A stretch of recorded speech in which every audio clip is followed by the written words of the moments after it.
Hi hello welcome to 12th standard economics class. உங்களுக்கு வந்து பார்த்திங்கன்னா நான் இப்போ வந்து என்னோடய லேப்டாப்ஸ் வந்து ப்ராப்ளம் ஆகிடுச்சு. அதனால் என்னால் வந்து எடிட் பண்ண முடியல. ஸோ நிறைய பேர் கேட்டிருக்காங்க, சீக்கிரம் வீடியோ அப்ளை பண்ணுங்க, எங்களுக்கு வீட்டிலேருந்து படிக்கணும் 12th ஸ்டாண்டர்ட் ஸ்டூடெண்ட்ஸ் கேட்டிருந்தாங்க. ஸோ அதுக்காக நான் அப்லோட் பண்ணுறேன். ஸோ ஃபஸ்ட்லேருந்தே ஒரு வாட்டி ரீகால் பண்ணிடுறேன். அப்படியே இந்த லெசன் ஃபுல்லாகவே கண்டினியூஸாக ஒரே வீடியோவாக இருக்கும். Introduction to macroeconomics. Macroeconomics is very much about trying to gather facts and theories. இந்த லைன் நல்லா நான் வச்சுக்கோங்க.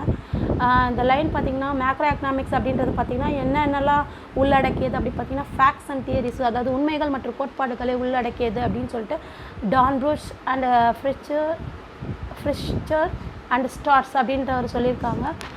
So microeconomics very much about trying to gather facts and theories.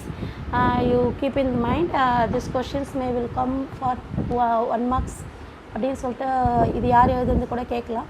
So இதெல்லாம் நல்லா ஞாபகம் வச்சுக்கோங்க. Next learning outcome. இதில் பார்த்தீங்கன்னா என்னென்னலாம் லேர்னிங் அப்ஜெக்டிவ் என்னென்னலாம் இருக்குது அப்படின்னு பார்த்தீங்கன்னா to enlighten evolution importance and basics of macro economics to understand the functioning of எக்கானமியை பார்க்க போகிறோம். அதாவது அதோடைய எவால்வேஷன் இம்பார்ட்டன்ஸ் பேசிக் கான்செப்ட்ஸ்லாம் அதை பார்க்க போகிறோம் வரக்கூடிய செக்ஷனில். அப்புறம் next to understand the functioning of economy, அதோட செயல்பாடுகளை பற்றி பார்க்க போகிறோம், எக்கானமியோட செயல்பாடுகளை பார்க்க போகிறோம். நெக்ஸ்ட்டு பார்த்திங்கன்னா டாபிக் இஸ் 1.1ல introduction. The subject economics is classified into 2 branches, macro and micro. Economics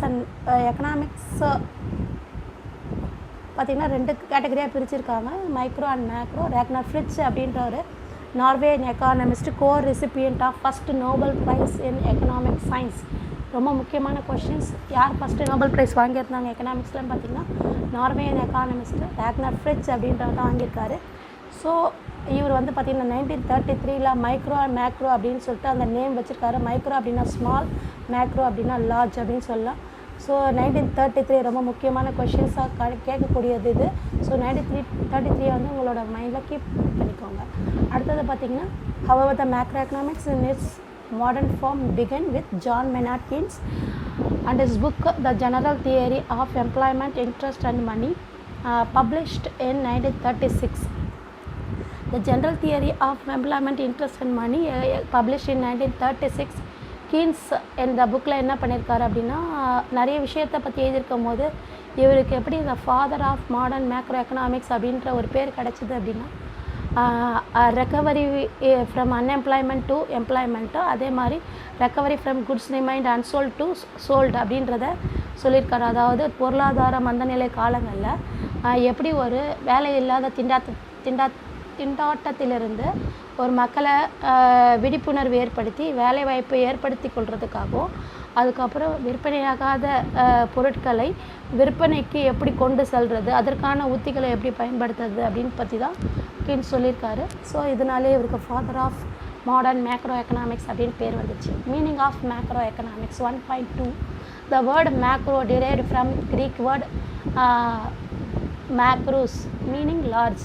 hence macro economics வந்து பார்த்திங்கன்னா study of economy as a whole. ஒரு எக்கானமியை பற்றி ஹோலாக படிக்கும் போது அது மேக்ரோ எக்கனாமிக்ஸ் சொல்லுவாங்க. நீங்கள் லாஸ்ட் இயர்லாம் பார்த்திங்கன்னா மைக்ரோ எக்கனாமிக்ஸ் வந்து பார்த்திங்கன்னா மைக்ரோஸ் அப்படின்ற வேர்ட்லேருந்து வந்திருக்கு, ஸ்மால் அப்படின்னு சொல்லுவாங்க. அதில் பார்த்திங்கன்னா நீங்கள் எல்லா டாபிக்ஸுமே எல்லாமே மைக்ரோ எக்கனாமிக்ஸ் மட்டும் தான் படிச்சிருப்போம். இதில் வந்து எக்கானமியை ஹோலாக படிக்கும் போது இது மேக்ரோ, அதாவது பெரிய விஷயமாக நம்ம படிக்க போகிறோம். உங்கள் புக்லேயே போட்டிருக்காங்க பாருங்கள் ஒரு picture, study of the economy as a whole, big picture, அதாவது பெருசாக படிக்க போகிறோன்னு அர்த்தம். அதில் வந்து macro economics deals with aggregate such as national income, அதுக்கப்புறம் பார்த்திங்கன்னா எம்ப்ளாய்மெண்ட் அண்ட் அவுட்புட்டை பற்றி படிக்க போகிறோம். அதாவது என்னதுன்னா ஒட்டு மொத்தமாகிய தேசிய வருவாய் அப்படின்னு சொல்லுவாங்க, நேஷ்னல் இன்கம். எம்ப்ளாய்மெண்ட் அப்படின்னா உங்களுக்கு தெரியும் வேலைவாய்ப்பு. அதுக்கப்புறம் அவுட்புட் அப்படின்றது பார்த்திங்கன்னா நாட்டோட உற்பத்தி அப்படின்னு சொல்லுவாங்க. அதாவது மொத்த ப்ரொடக்ஷன் யூனிட்டில் இருந்து வரக்கூடிய டோட்டல் அவுட்புட்டை தான் இங்கே சொல்லியிருக்காங்க. Macro economics is also known as income theory. நம்ம ஏற்கனவே மைக்ரோ எக்கனாமிக்ஸை ப்ரைஸ் தியரின்னு படிச்சிருப்போம். அதே மாதிரி மேக்ரோ எக்கனாமிக்ஸ்க்கு இன்னொரு பேர் இருக்குது, அது இன்கம் தியரி. உங்களோட இந்த பிக்சரில் பாருங்கள், பிக் பிக்சர் அப்படி போட்டுருவாங்க. பிக் பிக்சர்னால் ஒன்றும் இல்லை, பெரிய அளவில் படிக்கிறது தான் பிக் பிக்சர். நெக்ஸ்ட்டு பார்த்திங்கன்னா நேஷ்னல் அவுட்புட், அதாவது நாட்டோட உற்பத்தி தான் நேஷ்னல் அவுட்புட். அடுத்தது இன்ஃப்ளேஷன் அப்படின்னு போட்டிருக்காங்க, அது பணவீக்கம் அப்படின்னு சொல்லலாம். அடுத்தது அன்எம்ப்ளாய்மெண்ட் அப்படின்னா உங்களுக்கு தெரியும், வேலையின்மை அப்படின்றதா அன்எம்ப்ளாய்மெண்ட். நேஷ்னல் இன்கம் அப்படின்னா நாட்டு வருமானம். அதுக்கப்புறம் includes national, regional and global economics போட்டிருக்காங்க. நாடுகள், மண்டலங்கள், உலக அளவில் உள்ள பொருளாதாரத்தை உள்ளடக்கியது. அதாவது நாடுகள்னால் தெரியும், அதே மாதிரி மண்டலம் அப்படின்னும் போது பார்த்திங்கன்னா ஒரு குறிப்பிட்ட ஏரியா அப்படின்றத மண்டலம் சொல்லலாம். ஸோ ரீஜனல் அப்படின்னு சொல்லுவாங்க. அதுக்கப்புறம் குளோபல்னால் உலக அளவில். ஓகேவா? ஸோ இதை பற்றி நம்ம பொருளாதாரம் இங்கெல்லாம் எப்படிலாம் பொருளாதாரம் நடக்குது அப்படின்றது தெரிஞ்சுக்கிறது தான் இந்த மேக்ரோ எக்கனாமிக்ஸ். அப்புறம் கான்ட்ராஸ்ட் வித் மைக்ரோ எக்கனாமிக்ஸ் அப்படின்னு சொல்லியிருக்காங்க. நுண்ணியல் பொருளாதார கருத்துக்களுக்கு எதிரானது அப்படின்னு சொல்கிறாங்க. ஓகேவா? இந்த பிக்சர் நல்லா நான் வச்சுக்கோங்க. இந்த பிக்சர்ஸில் வந்து நிறைய கொஷின்ஸ் வந்து ஆன்சர்ஸே இதில் இருக்குது. ஸோ இந்த எல்லா ஹோல் மேக்ரோ எக்கனாமிக்ஸ் இது எல்லாத்தையும் உள்ளடக்கியது தான் இந்த இது கொடுத்துருக்காங்க. நடுவில் பார்த்திங்கன்னா மேக்ரோ எக்கனாமிக்ஸ் போட்டு ஸ்டடி ஆஃப் எக்கானமி வைடு ஃபெனோமெனா அப்படின்னு கொடுத்துருக்காங்க. பொருளாதாரத்தின் ஒட்டு மொத்தத்தை பற்றி படிப்பது அப்படின்னு அர்த்தம். Okay, next, the subject matters covered in micro economics R the areas such as employment, national income, inflation. அதாவது எம்ப்ளாய்மெண்ட்னா உங்களுக்கு தெரியும் வேலைவாய்ப்பு, இன்கம்னா தேசிய வருவாய், இன்ஃப்ளேஷன்னா பணவீக்கம், வணிக சுழற்சி அதாவது சைக்கிள், பிஸ்னஸ் சைக்கிள் அப்படின்னு சொல்லுவோம், வணிக சுழற்சி. ஏற்கனவே வீடியோஸில் போட்டிருக்கேன், பார்த்துக்கோங்க. நெக்ஸ்ட்டு இன்இக்வாலிட்டினா என்ன சொல்கிறது, ஏற்றத்தாழ்வுகள். நெக்ஸ்ட்டு டிஸ்பாரிட்டி அப்படின்னா என்னதுன்னா, இன்இக்வாலிட்டினா ஏற்றத்தாழ்வு, டிஸ்பாரிட்டினா வேறுபாடு அப்படின்னு அர்த்தம். முதலீடு மற்றும் சேமிப்பு, அதாவது இன்வெஸ்ட்மெண்ட் அண்ட் சேவிங், முதலீடு மற்றும் சேமிப்பு.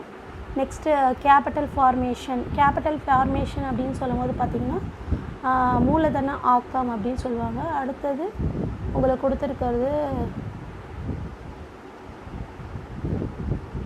இன்ஃப்ராஸ்ட்ரக்சர் டெவலப்மெண்ட், அதாவது கட்டமைப்பு மேம்பாடு அப்படின்னு சொல்லுவாங்க. நெக்ஸ்ட்டு இன்டர்நேஷ்னல் ட்ரேடு, பன்னாட்டு வாணிபம், பேலன்ஸ் ஆஃப் ட்ரேட், பன்னாட்டு வாணிக சமநிலை அப்படின்னு சொல்லுவாங்க. மற்றும் எக்ஸ்சேஞ்ச் ரேட் அப்படின்னா எக்கனாமிக் க்ரோத் அப்படின்னு சொல்கிறாங்க. அதாவது மாற்று விகிதம் மற்றும் பொருளாதார வளர்ச்சி அப்படின்னு அர்த்தம். ஓகேவா? ஸோ இதை பற்றிலாம் நம்ம படிக்க போகிறோம் மேக்ரோ எக்கனாமிக்ஸில். இதெல்லாம் உள்ளடக்கியது தான் macro economics. Importance of macro economics, the importance and need for including macro outlook of an economy are given below அப்படின்னு கொடுத்துருக்காங்க. இங்கே பார்த்தீங்கன்னா 1.3 பேரியல் பொருளாதாரத்தின் முக்கியத்துவம், அதாவது importance of macro economics. There is a need to understand the functioning of an economy at the aggregate level to evolve suitable strategies and to solve the basic problems prevailing in an economy.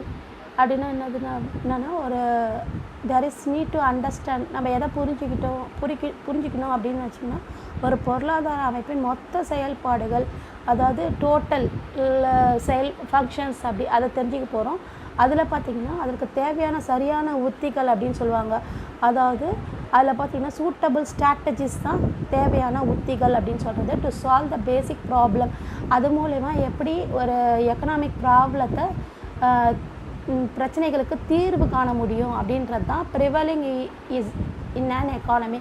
Basic problem prevailing in an economy to solve with the help of the strategies. எப்படி ஒரு கரெக்டான உத்திகளை பயன்படுத்தி அந்த அடிப்படை பிரச்சனைகளுக்கு தீர்வு காண்றாங்க அப்படின்றது தான் பார்க்க போகிறோம். நெக்ஸ்ட்டு பார்த்திங்கன்னா understanding the future problem and its challenges of an economy as a whole is important to evolve precautionary measures.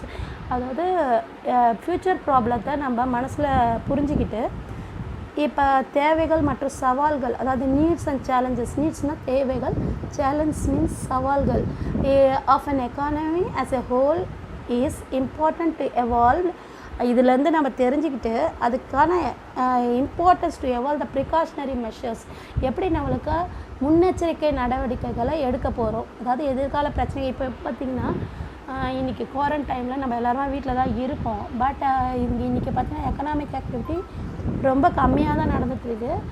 எல்லாருமே ஜாப் போகிறதில்ல, நிறைய எக்கனாமிக் ஆக்டிவிட்டி நடக்கலை. ஸோ நிறைய பேருக்கு பண தேவை அதிகமாக இருக்குது. ஸோ இது மாதிரி வரக்கூடிய இந்த பேசிக் ப்ராப்ளத்தை புரிஞ்சுக்கிட்டு நம்ம லைஃப்பில் எப்படி இந்த சேலஞ்சஸும் நீட்ஸையும் நம்ம எப்படி இந்த எக்கானமி ஹோலில் ப்ரிகாஷனரி மெஷர்ஸ் எப்படி எடுக்க போகிறோம், இன்னும் கொஞ்ச நாளில் எப்படி நம்ம ப்ரிகாஷனரி மெஷர்ஸ் எடுத்து நம்ம இதுக்கான எப்படி தீர்வுகளை கண்டுபிடிக்க போகிறோன்றது தான் இந்த மேக்ரோ எக்கனாமிக்ஸோட இம்பார்ட்டண்ட்டான விஷயம். அடுத்தது பார்த்திங்கன்னா நடப்பு பிரச்சனைகள். இப்போ வந்து நம்ம ஒவ்வொரு வீட்லேயுமே நிறைய சேலஞ்சஸ் இருக்குது. இப்போ நான் அடுத்த வாரத்துலேருந்து குவாரண்டைனில் வந்து பார்த்திங்கன்னா ரிலீஸ் ஆகி நம்ம வெளில போகிறோம் அப்படின்ற மாதிரி இருக்கும். ஸோ அது நம்ம நடக்குமா, அதுக்கப்புறம் நம்ம ஏர்ன் பண்ணுறதுக்கு என்னென்னலாம் ஏற்பாடு பண்ணுறது, அப்படி இல்லையா ஜாப் இருக்கவங்க சில பேர் ஜாப் இருக்கும், சில பேருக்கு ஜாபே இல்லாமல் போயிட்டுருக்கும். ஸோ அவங்களுக்கெல்லாம் எப்படி அந்த எக்கனாமிக் க்ரைசிஸ்லேருந்து எப்படி ரெக்கவர் ஆகி வெளில வர போகிறாங்க அப்படின்றதுக்காக தான் இது வந்து நம்ம ஒவ்வொருத்தரும் நினைக்கும் போது அது மைக்ரோ எக்கனாமிக்ஸ் ஆகிடும். இதே ஒட்டுமொத்த நாட்டை பற்றி ஒரு ஃபினான்ஸ் மினிஸ்டரோ இல்லைன்னா ஒரு ப்ரைம் மினிஸ்டர், ஒரு சீஃப் மினிஸ்டர்ஸ் இவங்கெல்லாம் ஒரு கூட்டம் போட்டு அந்த எக்கனாமிக்ஸோடு சேர்ந்து அவங்க நிறைய பிரச்சனைகளை தீர்வு காண்றதுக்காக நிறைய ப்ராப்ளம்ஸ் இப்போ நடந்துகிட்ருக்கு. இதுலேருந்து ரெக்கவர் ஆகிறதுக்காக நிறைய எக்கனாமிக்ஸ் பாலிசிஸ்லாம் போட்டு இந்த நாட்டை எப்படி உயர்த்த போகிறாங்க அப்படின்றது தான் எங்கள் ப்ரிகாஷனரி மெஷர்ஸ் எடுக்கிறது. Next micro economics provides ample opportunities to use scientific investigation to understand the reality. அதாவது மேக்ரோ எக்கனாமிக்ஸில் பார்த்தீங்கன்னா நிறைய ஆம்பிள்னால் இங்கே வந்து மோர் அண்ட் மோர் ஆப்பர்ச்சுனிட்டிஸ் அப்படின்னு சொல்லலாம். ஓகேவா?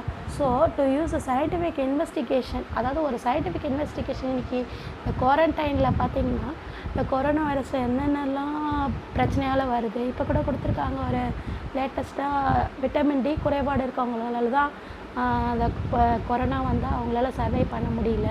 ஸோ அதுக்கான என்ன தீர்வுகள், அப்போ விட்டமின் டி ஃபுட்டெல்லாம் நம்ம எப்படி எடுத்துக்கணும், அது மாதிரி கொரோனா வந்தவங்களுக்கு விட்டமின் டி ஃபுட்ஸ் எல்லாம் எவ்வளோ சப்ளிமெண்ட்ரியாக கொடுத்து அவங்கள அதுலேருந்து ரெக்கவர் பண்ணுறாங்க. இதை மாதிரி ஒரு டேட்டாஸ்லாம் கலெக்ட் பண்ணி எந்தெந்த நாட்டில் எவ்வளோ பேர் இது மாதிரி பாதிக்கப்பட்டிருக்காங்க. ஸோ இது மாதிரி இன்வெஸ்டிகேஷன்ஸ் ஸ்டாட்டிஸ்டிக்கல் டேட்டாஸ்லாம் எடுக்கிறது வந்து எக்கனாமிக்ஸ் மூலமாக தான் எடுக்க முடியும். அதுவும் மேக்ரோ எக்கனாமிக்ஸ் மூலமாக தான் எடுக்க முடியும். ஸோ எக்கனாமிக்ஸில் தான் அந்த ஸ்டாட்டிஸ்டிக்ஸ் சொல்லிட்டு ஒரு கேட்டகரியே இருக்குது. ஓகேவா? ஸோ இது மூலயமா நம்மளால் நிறைய இன்ஃபர்மேஷன் கேதர் பண்ண முடியும். அதுவும் எல்லாமே ஃபேக்ட்ஸ் தான், எதுவுமே பொய்யான விஷயம் இல்லை. ஃபேக்ட்ஸ்னால் உண்மைகள் மட்டுமே கேதர் பண்ண முடியும். Next macro economics helps to make a meaningful comparison and analysis of economics indicator அப்படின்னு சொல்கிறாங்க. அதாவது இந்த மேக்ரோ எக்கனாமிக்ஸ் பார்த்திங்கன்னா help to make the meaningful comparison, அதாவது ஒப்பிட்டு பார்க்கறது. அனாலிசிஸ் எக்கனாமிக்ஸ் இண்டிகேட்டர் மூலமா நம்ம என்ன பண்ண முடியும்னா ஈஸியாக தெரிஞ்சிக்க முடியும். இந்த எக்கனாமிக்ஸ் இண்டிகேட்டர் வந்து அடுத்த மாதத்தில் நம்மளோட நாட்டோட உயர்வு எப்படி இருக்கும்னு சொல்லிட்டு இந்த மாதத்தை வச்சே நம்ம கணிக்க முடியும். அதே மாதிரி அடுத்த வருஷம் எப்படி இருப்போம் அப்படின்றது இப்போ பண்ணுறக்கூடிய நிறைய பாலிசிஸ் மூலயமா நம்ம ஈஸி டு அந்த ஐடென்டிஃபை பண்ணலாம். ஸோ இந்த பொருளாதாரத்தை குறியீடுகளை பகுத்தாயிரத்துக்கும், அதாவது அந்த கம்பேரிசன் பண்ணுறது, அனாலிசிஸ் பண்ணுறது, இது எல்லாமே எக்கனாமிக் இண்டிகேட்டர்ஸால் பண்ண முடியும் with help of macro economics. Macro economics helps to better prediction, அதாவது ப்ரெடிக்ட் பண்ண முடியும். அதாவது அடுத்து எத்தனை பேருக்கு நிறைய பேர் பாதிக்கப்படுவாங்களா, இல்லைன்னா அதுக்கான மருந்துகள் கண்டுபிடிச்சிட்டாங்களா, எவ்வளோ ப்ரிகாஷனரி மெஷர்ஸ் எடுத்திருக்காங்க, எதிர்காலத்தில் என்னென்னலாம் நடக்க போகுது, அது எல்லாத்தையும் முன்னாடி கணிக்கக்கூடியது வந்து பார்த்திங்கன்னா எக்கனாமிக்ஸ் அப்படின்னு சொல்லலாம், இந்த மேக்ரோ எக்கனாமிக்ஸ். இது மூலயமா வந்து பார்த்திங்கன்னா ஃப்யூச்சரில் வந்து நிறைய எக்கனாமிக் பாலிசிஸ்லாம் போட்டு அதுக்கான ரெமெடியல் மெஷர்ஸ் எப்படி எடுக்கலாம், நாட்டை எப்படி வளப்படுத்துறதுக்கான நிறைய ஸ்டெப்ஸ் எப்படி எடுக்கிறாங்க அப்படின்னா இந்த மேக்ரோ எக்கனாமிக்ஸோட டேட்டாஸு. அதுக்கப்புறம் வந்து அடுத்தது இப்படி ஆகும் அப்படின்னு சொல்லிட்டு ப்ரெடிக்ஷன் பண்ணுவாங்க எக்கனாமிஸ்டெல்லாம். ஸோ எக்கனாமிக் ஃபோர்காஸ்டிங்லாம் அப்படின்னு சொல்லிட்டுலாம் நீங்கள் படிப்பீங்க ஃப்யூச்சரில். ஸோ அப்போ இதெல்லாம் நீங்கள் தெரிஞ்சுப்பீங்க. ஸோ இது 5 இம்பார்ட்டன்ஸ் கொடுத்துருக்காங்க. இது நல்லா படிச்சுக்கோங்க. கண்டிப்பாக இது 3 மார்க்ஸில் இல்லை 5 மார்க்ஸில் யூ கேன் எக்ஸ்பெக்ட்.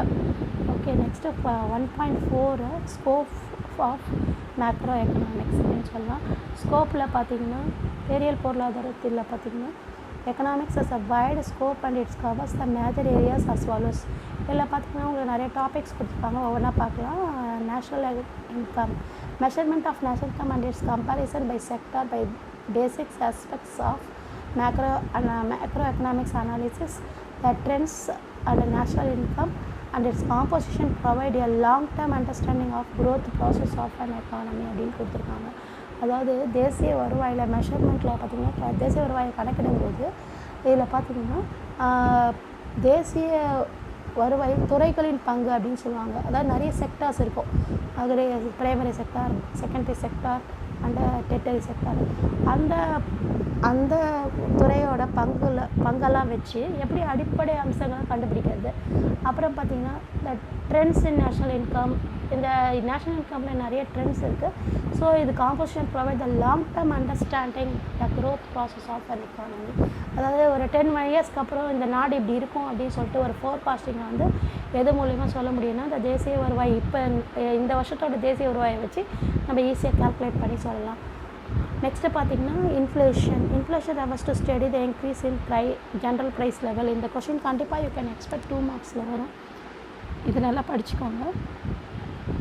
அது கூடயே பார்த்திங்கன்னா estimating the general price level by constructing the various price index numbers such as wholesale price index and consumer price index are needed அப்படின்னு சொல்கிறாங்க. அதாவது ஒரு பொருளோட விலை ஸ்டெடியாக இன்க்ரீஸ் ஆச்சுன்னா அதுதான் பணவீக்கம் இல்லை இன்ஃப்ளேஷன் அப்படின்னு சொல்கிறோம். ஓகேவா?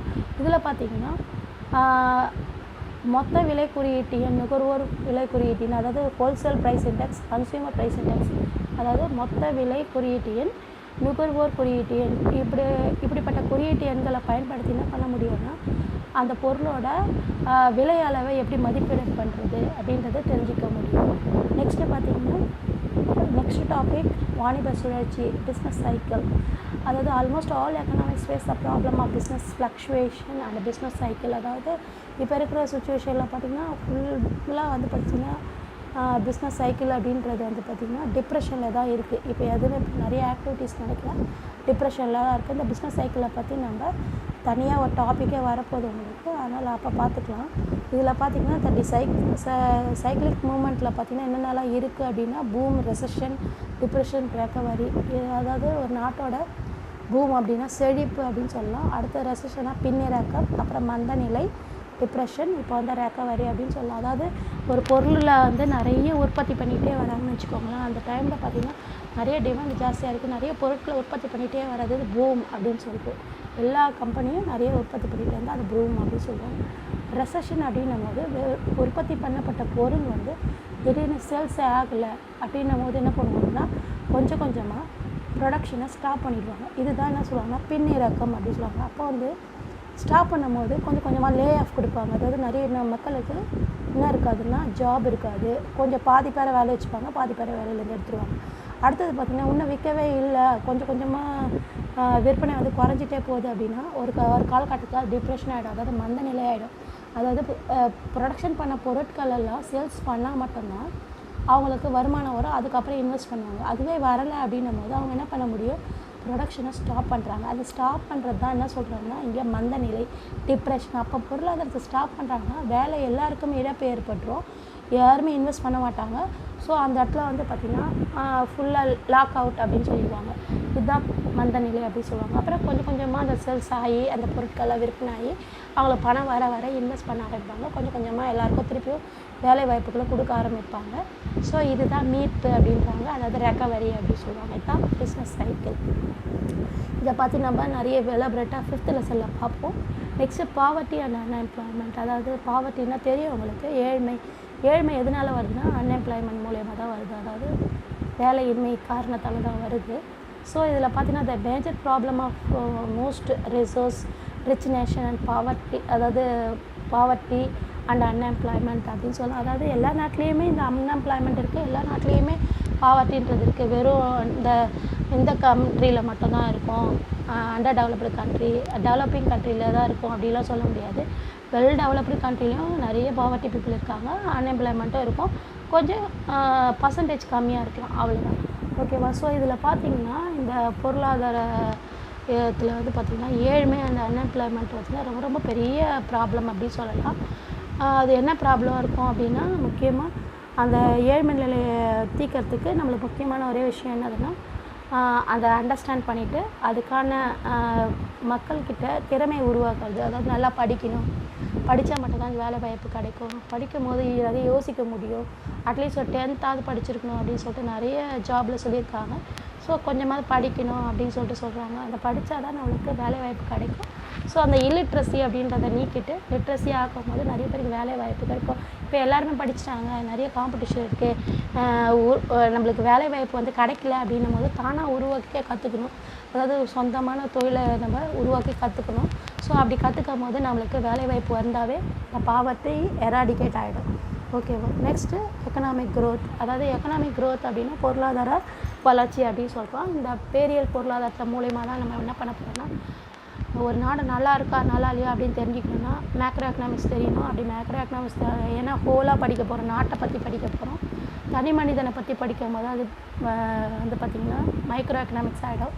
ஒரு பெரியல் பொருளாதாரம் அப்படின்றது ஒரு நாட்டை பற்றி படிக்கணும். அப்போ க்ரோத் அண்ட் டெவலப்மெண்ட் எப்படி இருக்குது, வளர்ச்சி எப்படி இருக்குது, அது வளர்ச்சி அப்படி அதுக்கப்புறம் பார்த்திங்கன்னா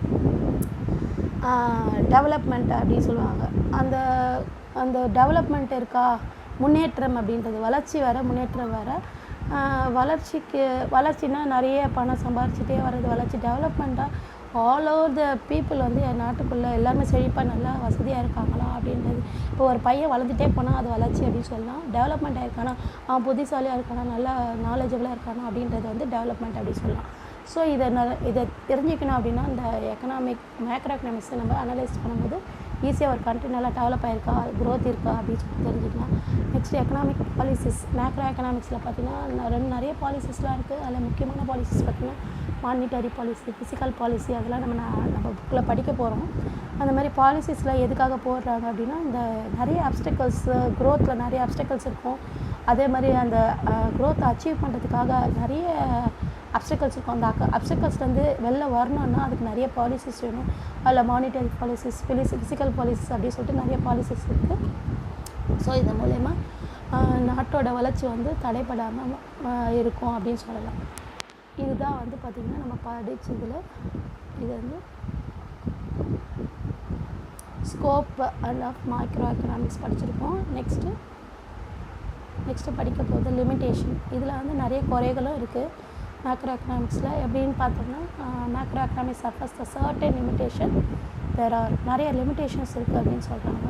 என்னென்ன லிமிட்டேஷன்ஸ் அப்படின்னு பார்த்தோம்னா there is a danger of excessive generalization of economy as a whole. நம்ம எல்லாத்தையும் பெரிய லெவலில் படிக்கும் போது சின்ன சின்ன விஷயம் வந்து ஆபத்துலாம் நிறைய இருக்குது. பொருளாதார முழுமைக்கு மிகப்படுத்தி பொதுமையாக தான் பார்க்குறோமே தவிர ஒரு தனி மனுஷனை பற்றி நம்ம பார்க்கறதே இல்லை. ஸோ எல்லாருமே நல்லா இருக்காங்க அப்படின்னு ஒட்டுமொத்தமாக சொல்ல முடியாது. சில ஒரு 27% கீழே வந்து பாவர்ட்டியில் இருக்காங்க. அவங்கள வந்து இந்த கேட்டகரியில் எடுத்துகிட்டே வர முடியாது. சின்ன இப்போ ஒரு நடுத்தர இதில் இருக்காங்கன்னா கூட அவங்கக்கிட்ட பார்த்திங்கன்னா நிறைய ப்ராப்ளம்ஸ் இருக்கும். அவங்க வீட்டில் அந்த பொருளாதாரத்தில் நிறைய ப்ராப்ளம் இருக்கும். ஸோ அந்த டைமில் பார்த்திங்கன்னா ஒட்டு மொத்தமாக படிக்கிறதால நிறைய பேரை நம்ம பார்க்க முடியறதில்ல, அதாவது ஃபோக்கஸ் பண்ண முடியல அப்படின்னு சொல்லலாம். Next it assumes a homogeneity among the individual units அப்படின்னு சொல்கிறாங்க. அதாவது எல்லா நிறுவனங்களும் ஓரினத்தன்மையாக இருக்கும் அப்படின்னு சொல்ல முடியாது. எல்லா நிறுவனமும் ஓரினமாக இருக்காது.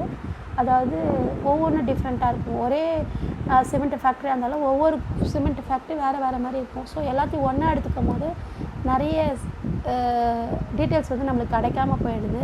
ஸோ ஒவ்வொருத்தரையாக பார்க்கும்போது தான் சில இதெல்லாம் ஈஸியாக இருக்கும், அதுக்கான ப்ராப்ளத்தை ரெக்டிஃபை பண்ணலாம். அடுத்தது பார்த்திங்கன்னா there is a fallacy of composition. What is good of an individual need not to good and for a nation and vice versa அப்படின்னு சொல்லலாம். அதாவது தொகுத்தலில் அப்படின்னு சொல்லுவாங்க. fallacy of compositionனா தொகுத்தல்னால் என்ன சொல்லுவாங்கன்னா எல்லாத்தையும் சேர்த்து பார்க்கும்போது நிறைய தவறுகள் ஏற்படுது அப்படின்னு சொல்கிறாங்க. ஒரு காம்போசிஷனாக மொத்தத்தையும் தொகுத்து பார்க்கும்போது ஒரு நிறைய தவறுகள், அதான் fallacy அப்படின்னு சொல்கிறாங்க. வாட் இஸ் குட், அதாவது ஒரு தனி மனிதருக்கு இது சரியானதாக இருக்கா, நாட்டுக்கு சரியாக இருக்கா, நாட்டுக்கு நல்லா சரியாக இருக்கும், தனி மனிதனை பற்றி பார்க்கும்போது சரியாக இருக்கா அப்படின்னா நிறைய பொருந்தாது. ஸோ அப்போ வந்து பார்த்திங்கன்னா சிலது நாட்டுக்கு கரெக்டாக இருக்கும், தனி மனுஷனுக்கு பொருந்தாது. சிலது தனி மனுஷனுக்கு கரெக்டாக இருக்கும், நாட்டுக்கு பார்க்கும்போது பொருந்தாமல் போயிடும். ஸோ இந்த மற்ற நாட்டுக்கும் நம்ம நாட்டுக்கும் ஒரு காலத்தில் இது வந்து பொருந்துதா பார்த்திங்கன்னா சில நாட்டோட பாலிசிஸ் வேறையாக இருக்கும், இன்னொரு நாட்டோட பாலிசி வேறையாக இருக்கும், டிஃப்ரென்ஸ் இருக்குது நிறைய. ஸோ இந்த விஷயம்லாம் இதில் வந்து இல்லை, அந்த அளவுக்கு கரெக்டாக கணிக்க முடியல அப்படின்னு சொல்லலாம். நெக்ஸ்ட்டு பார்த்திங்கன்னா பொருளாதார நடவடிக்கைகளில் பார்த்திங்கன்னா நான் economic factors determine economic activities அப்படின்னு சொல்கிறாங்க. But they to not find the place usual macro economics books. அதாவது இதில் வந்து பார்த்திங்கன்னா பொருளாதாரமற்ற காரணிகள்லாம் நிறைய இருக்குது. ஓகேவா, பொருளாதாரமே இருக்காது, அதனால் நிறைய காரணிகள் இருக்குது. இது வந்து இந்த பேரியல் பொருளாதாரத்தில் இல்லை. அதாவது இந்த மேக்ரோ எக்கனாமிக்ஸில் நான் எக்கனாமிக் ஆக்டிவிட்டீஸ்லாம் நிறைய நடக்குது. ஸோ இது ஒரு ரிலீஜனாக இருக்கலாம், ரேசஸாக இருக்கலாம். ஸோ அது மாதிரி ஒரு நான் எக்கனாமிக்ஸ் ஆக்டிவிட்டி, அதாவது அன்பு மூலயமா நிறைய பேருக்கு நிறைய உதவிகள் செய்கிறவங்களாம் இருக்காங்க. இதெல்லாம் வந்து இந்த மேக்ரோ எக்கனாமிக்ஸில் எதுவுமே இடம் பெறலை அப்படின்னு சொல்கிறாங்க. ஸோ இது ஒரு லிமிட்டேஷன்ஸ் சொல்லலாம். Next economy and it's types. இதுலேருந்து தான் உங்களுக்கு நான் வந்து நடத்தலைன்னு நினைக்கிறேன், இல்லை இதுவே நடத்தியிருக்கேன், வீடியோஸில் பார்த்துக்கோங்க, நான் திருப்பி இதை சொல்லித்தரேன். Economy and its type. The term economy has been defined A J Brown and a system by which people earn their living அப்படின்னு சொல்கிறாரு. அதாவது ஏஜே பிரவுன் அப்படின்றார் என்ன பண்ணுறாருன்னா, த டேர்ம் எக்கானமினா என்ன அப்படின்னா, a system by which people earn their living. ஒரு மக்கள் வந்து தன் பிழைப்பை அமைத்து கொள்ளும் முறையை வந்து எக்கானமி அப்படின்னு சொல்கிறாங்க. ஜேஆர் ஹிக்ஸ் என்ன பண்ணுறாருனா, அவரும் ஒரு டெஃபினிஷன் சொல்லியிருக்காரு. அந்த டெஃபினிஷனில் ரொம்ப முக்கியமானது. 2 மார்க்ஸில் you can expect this definition. 1 மார்க்கில் சூஸில் கூட கேட்பாங்க, யார் இந்த டெஃபினிஷனை ரிட்டர்ன் பண்ணதுன்னு கேட்கலாம். ஜேஆர் ஹிக்ஸ் என்ன சொல்கிறாருன்னா, an economy is a cooperation of producers and workers to make goods and services that satisfy the wants of the consumer அப்படின்னு சொல்கிறாரு. அதாவது அந்த எக்கானமி வந்து ஒரு ப்ரொடியூசருக்கும் ஒர்க்கர்ஸ்க்கும் ஒரு கோஆப்ரேஷனோடு இருப்பாங்க. அப்படி இருந்தால் மட்டும்தான் ஒரு நல்ல குட்ஸ் அண்ட் சர்வீசஸை தயாரித்து அதை கன்சியூமரை சாட்டிஸ்ஃபை பண்ண முடியும். அதாவது நுகர்வோரின் விருப்பங்களை பூர்த்தி செய்வதற்காக பொருட்கள் மற்றும் சேவைகளை தயாரிக்கும் உற்பத்தியாளர் மற்றும் பணியாளர்களுக்கிடையே உள்ள கூட்டுறவே பொருளாதார அமைப்பு அப்படின்னு சொல்கிறாங்க. ஓகேவா, அதாவது ஒர்க்கரும் ப்ரொடியூசர்ஸும் என்ன பண்ணணும்னா கோஆப்ரேட்டிவாக இருந்து ஒரு நல்ல குட்ஸ் அண்ட் சர்வீஸை உருவாக்கும் போது அதை வந்து நுகர்வோர் நல்லா சாட்டிஸ்ஃபை பண்ண முடியும் அப்படின்றாங்க. இதுதான் ஜேஆர்ஹிக்ஸ் சொன்னது.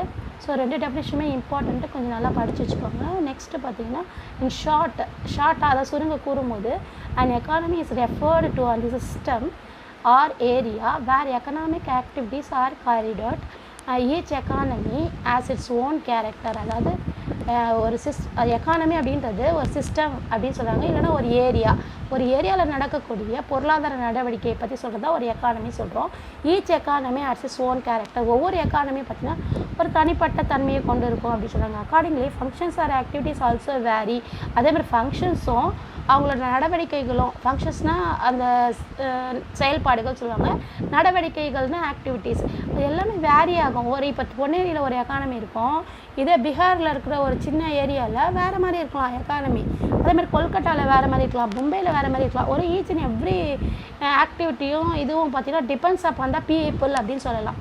அந்த ஆக்டிவிட்டீஸ் நடக்குது. The functions of economy by its activities is explain in flow சார்ட்டில் கொடுத்துருக்காங்க. பாருங்கள், இதில் ஒரு ஃப்ளோ சார்ட் கொடுத்துருக்காங்க உங்களுக்கு நெக்ஸ்ட் பேஜில். இந்த ஃப்ளோ சார்ட்டில் பார்த்தீங்கன்னா ஃப்ளோ சார்ட் 1 அப்படின்னு சொல்லலாம். இந்த ஃப்ளோ சார்ட்டில் நல்லா படிச்சுக்கோங்க, ஈஸியாக இதை எழுதினா மார்க் வந்துடும் உங்களுக்கு இந்த கொஷின்ஸ் கேட்கும் போது. ஃபங்க்ஷனிங் ஆஃப் எக்கானமி பேஸ்டான ஆக்டிவிட்டீஸ் அப்படின்னா என்னதுன்னா, செயல்பாட்டின் அடிப்படை பொருளாதார பணிகள் அப்படின்னு அர்த்தம். ஃபங்க்ஷனிங்னா செயல்பாடு, அதோட அடிப்படையில் பேஸ்ட் ஆன் தட் பொருளாதாரத்திட பணிகள் அப்படின்னு சொல்கிறாங்க. ஓகே, ஆக்டிவிட்டீஸ்னால் இங்கே பணிகள் அப்படின்னு சொல்கிறாங்க. இதில் பார்த்தீங்கன்னா க்ரோத் அப்படின்னு சொல்லியிருக்காங்க, வளர்ச்சி, production activity and consumption activity. ப்ரொடக்ஷனாக தெரியும்ல உங்களுக்கு, உற்பத்தி நடவடிக்கைகள். கன்சப்ஷன்னா என்னது, நுகர்வு நடவடிக்கைகள். என்லார்ஜ் ஆக்டிவிட்டி அதாவது பரிமாற்ற நடவடிக்கை. இந்த உற்பத்தி நடவடிக்கையும் consumption activity and production activity இது ரெண்டுமே எக்ஸ்சேஞ்ச் பண்ணிக்கும். ஓகேவா, அதாவது உற்பத்தி பண்ண பொருளாக நுகர்வு அந்த கன்சியூமர் வந்து என்ன பண்ணுவாங்க, பணம் கொடுத்து வாங்குவாங்க. திருப்பி அது என்ன பண்ணும், திருப்பி நேராக போய் அந்த ப்ரொடக்ஷனில் திருப்பி இன்வெஸ்ட்மெண்ட் பண்ணுவாங்க. திருப்பி ப்ரொடக்ஷன் நடக்கும், அது திருப்பி கன்சியூமர்கிட்ட போகும். புரியுதா, இதுதான் பரிமாற்ற எக்ஸ்சேஞ்ச் ஆக்டிவிட்டி. ப்ரொடக்ஷன்லேருந்து வரக்கூடிய பொருட்களை குட்ஸ் அண்ட் சர்வீஸை கன்சியூமர் என்ன பண்ணுறாரு, வாங்குவார். அதுதான் அவங்களோட எப்படி வாங்குவார், பை கிவிங் த மணி. ஓகேவா, ஸோ அந்த மணி திருப்பி ப்ரொடக்ஷன் யூனிட் போகும், திருப்பி அந்த ப்ரொடக்ஷன் யூனிட்டில் இன்வெஸ்ட்மெண்ட் நடக்கும், திருப்பி ப்ரொடக்ஷன் நடந்துகிட்டே இருக்கும். இதில் பார்த்தீங்கன்னா இன்னும் ஒரு 2 ஆக்டிவிட்டி இருக்குது. இப்போ சப்போர்ட்டிங் எக்கனாமிக் அண்ட் நான் எக்கனாமிக் ஆக்டிவிட்டி. அதாவது இந்த மாதிரி எக்ஸ்சேஞ்ச் ஆக்டிவிட்டி கூட எது சப்போர்ட் ஆகிருக்கும் அப்படின்னா, எக்கனாமிக் ஆக்டிவிட்டியும் இருக்கும், நான் எக்கனாமிக் ஆக்டிவிட்டியும் இருக்கும் அப்படின்னு சொல்லலாம். அதுக்கப்புறம் பார்த்தீங்கன்னா இது எல்லாத்தையும் வேறு எக்ஸ்டர்னல் ஆக்டிவிட்டீஸ் அப்படின்னு சொல்லுவாங்க. இதெல்லாம் நம்ம என்னென்னு பார்க்க போகிறோம். ஆக்டிவிட்டீஸ் ஃபார் அதர் எக்கனாமிக்ஸ் அப்படின்னு சொல்லலாம். மற்ற நாடுகளுக்கு எப்படி போகுது, எக்ஸ்போர்ட்டு இம்போர்ட்டு அந்த இடத்துல போகிறது வெளிப்புற நடவடிக்கைகள். அதாவது எக்ஸ்டர்னல் ஆக்டிவிட்டினா வெளிப்புற நம்ம நாட்டை விட்டு இப்படி வெளியில் போய் என்னென்ன ஆக்டிவிட்டி நடக்குது. In an economy the fundamental economics activities are production and consumption. These two activities பார்த்தீங்கன்னா supported by several other activities. The consumption activities and production activities பார்த்தீங்கன்னா இது எல்லாமே எப்படி நடக்குதுன்னா with the help of the other activities அப்படின்னு சொல்லுவாங்க. several other activity, அதாவது economic activity, non economic activity, at the same time external activity மூலமாக இந்த production and consumption நடந்துகிட்டே இருக்குது. The exchange activity supports the production and consumption activities. அதாவது exchange activities என்ன பண்ணுது, இந்த ப்ரொடக்ஷன் ஆக்டிவிட்டிக்கும் இந்த கன்சப்ஷன் ஆக்டிவிட்டியும் உதவியாக இருக்குது. அதாவது குட்ஸ் அண்ட் சர்வீஸை ப்ரொடக்ஷன் ஆக்டிவிட்டியில் நடக்குது. அந்த ப்ரொடக்ஷனான பொருட்கள்லாம் எங்கே போகுது, கன்சியூமருக்கு போகுது.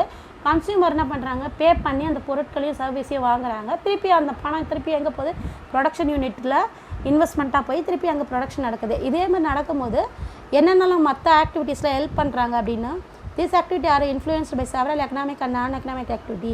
இதில் பார்த்தீங்கன்னா மேஜர் எக்கனாமிக் ஆக்டிவிட்டிலாம் என்னென்னலாம் இருக்குன்னா, டிரான்ஸ்போர்ட்டேஷன் இருக்குது, banking, advertisement, planning, government policy and others. இதெல்லாம் வந்து பார்த்திங்கன்னா எக்கனாமிக் ஆக்டிவிட்டி. அதாவது அந்த பொருளாதார நடவடிக்கை நடக்கிறதுக்கு பணம் கொடுத்து தான் நம்ம டிரான்ஸ்போர்ட்டில் போன போகிறோம். எல்லாத்துலேயும் மணி ரோல் ஆகும். Banking, advertisement, planning, government policy எல்லாத்துக்கும் பணத்து மூலயமா நடக்கிற ஒவ்வொரு ஆக்டிவிட்டியும் எக்கனாமிக் ஆக்டிவிட்டி. நான் எக்கனாமிக் ஆக்டிவிட்டினா பணம் இல்லாமல் நடக்கிறது. இதில் பார்த்தீங்கன்னா environment, health, education, entertainment, governance. இதில் பார்த்தீங்கன்னா உங்களுக்கு தமிழில் சொல்கிறேன் பாருங்கள்.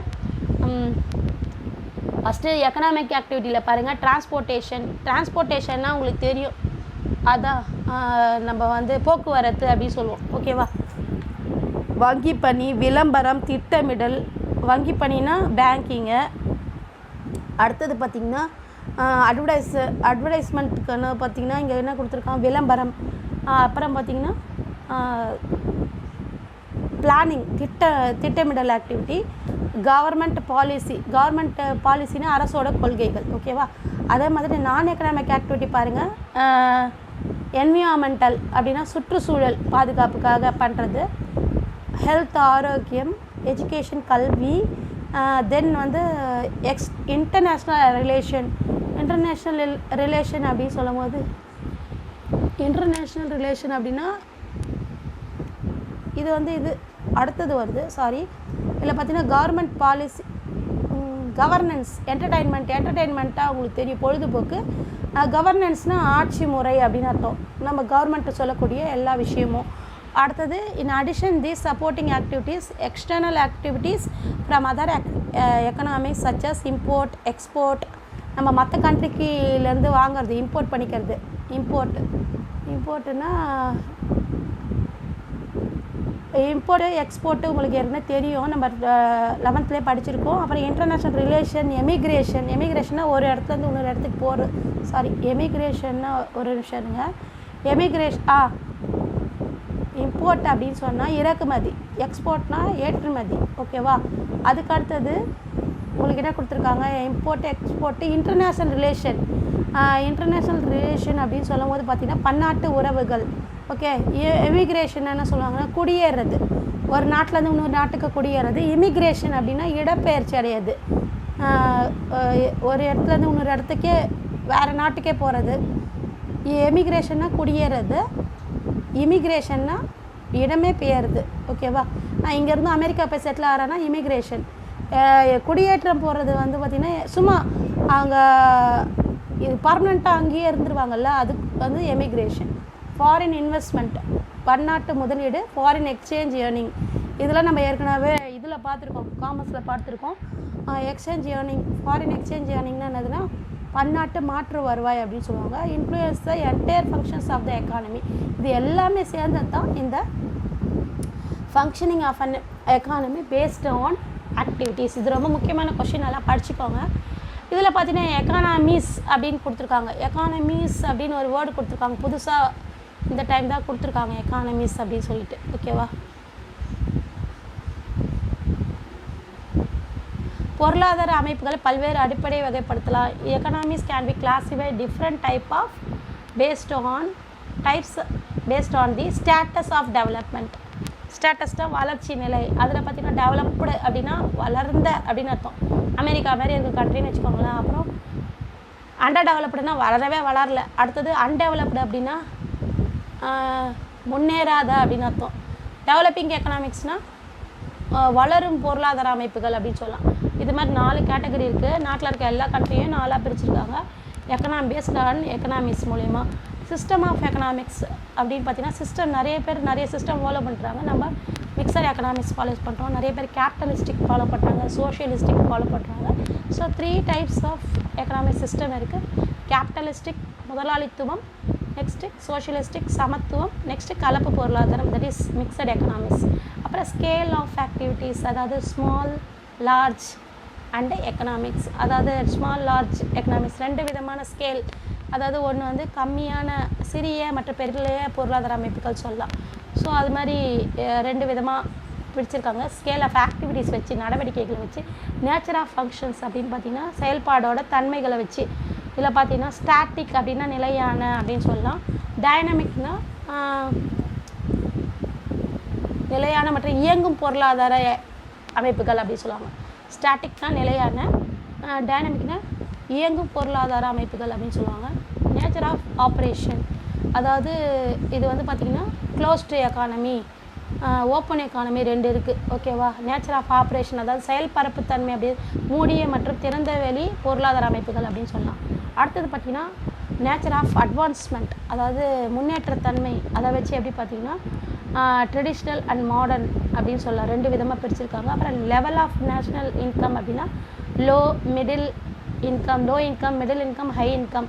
இது மூலயமா ஒரு நாட்டெல்லாம் 3 விதமாக பிடிச்சிருக்காங்க. அதாவது தேசிய வருவாய் அளவு வச்சு low income countries, middle income countries, high income countries அப்படின்னு சொல்லலாம். அதை எக்கனாமிக்ஸ்னு போட்டு சொல்லியிருக்காங்க. இது வந்து கண்டிப்பாக 3 மார்க்ஸில் you can expect this questions. இதெல்லாம் ரொம்ப முக்கியமானது. எதுவுமே நீங்கள் வந்து புக்கிலேயே படிங்க. ஓகேவா. உங்களுக்கு நிறைய விஷயம் வந்து இதில் கவர் ஆகிடும்.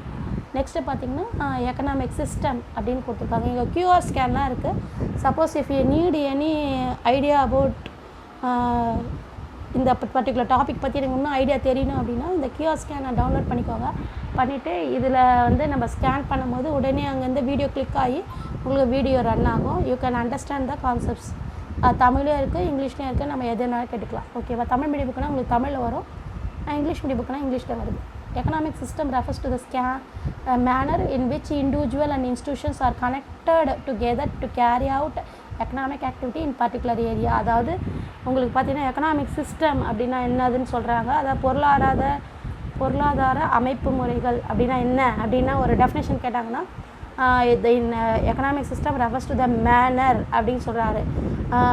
இதில் வந்து பார்த்திங்கன்னா manner which individual and institutions are ஒரு இண்டிவிஜுவலும் நிறுவனமும் ஒரு மக்களும் சேர்ந்து to carried out economic activity 2 பேரும் சேர்ந்து பொருளாதார நடவடிக்கைகளை மேற்கொள்கிறாங்க இன் பர்டிகுலர் ஏரியாவில். இதுதான் எக்கனாமிக் சிஸ்டம். அதாவது ஒரு பர்டிகுலர் ஏரியாவில் மக்களும் ஒரு நிறுவனங்களும் ஒன்றிணைந்து பொருளாதார நடவடிக்கைகளை மேற்கொள்வது தான் எக்கனாமிக் சிஸ்டம். அதாவது economic system refers to the manor in which individual and institutions are connected together to carry out economic activities in a particular area. It is called by economic system. It is a methodology of doing economics activity. எப்படி ஒரு economic ஆக்டிவிட்டியை நடத்துறது அப்படின்றதுக்கு ஒரு methodology. அதாவது methodology அப்படின்னா அந்த வழிமுறை அப்படின்னு சொல்லுவாங்கள்ல, அந்த வழிமுறையை ஏற்படுத்துறது தான். ஒவ்வொரு கண்ட்ரியும் ஒவ்வொரு வழிமுறையை ஃபாலோ பண்ணால் there are 3 major types of economic system இருக்குது வேர்ல்டில். அதில் பார்த்தீங்கன்னா கேபிட்டலிஸ்டிக் எக்கானமி அப்படின்னு சொல்லுவாங்க. அதாவது கேபிட்டலிஸ்டிக் தமிழ் வந்து முதலாளித்துவ பொருளாதார அமைப்பு, அப்படி இல்லைன்னா முதலாளித்துவம் அப்படின்னு சொல்லுவாங்க. கேபிட்டலிசம் அப்படின்னு சொல்கிறாங்க. நெக்ஸ்ட்டு சோஷியலிஸ்டிக் எக்கானமி வந்து சோஷியலிசம், சமத்துவ பொருளாதார அமைப்பு. இதை வந்து சோஷியலிசம் அப்படின்னா சமத்துவம் அப்படின்னு சொல்கிறாங்க. நெக்ஸ்ட்டு மிக்சட் எக்கானமி, மிக்சடிசம், அதாவது கலப்பு பொருளாதார அமைப்பு.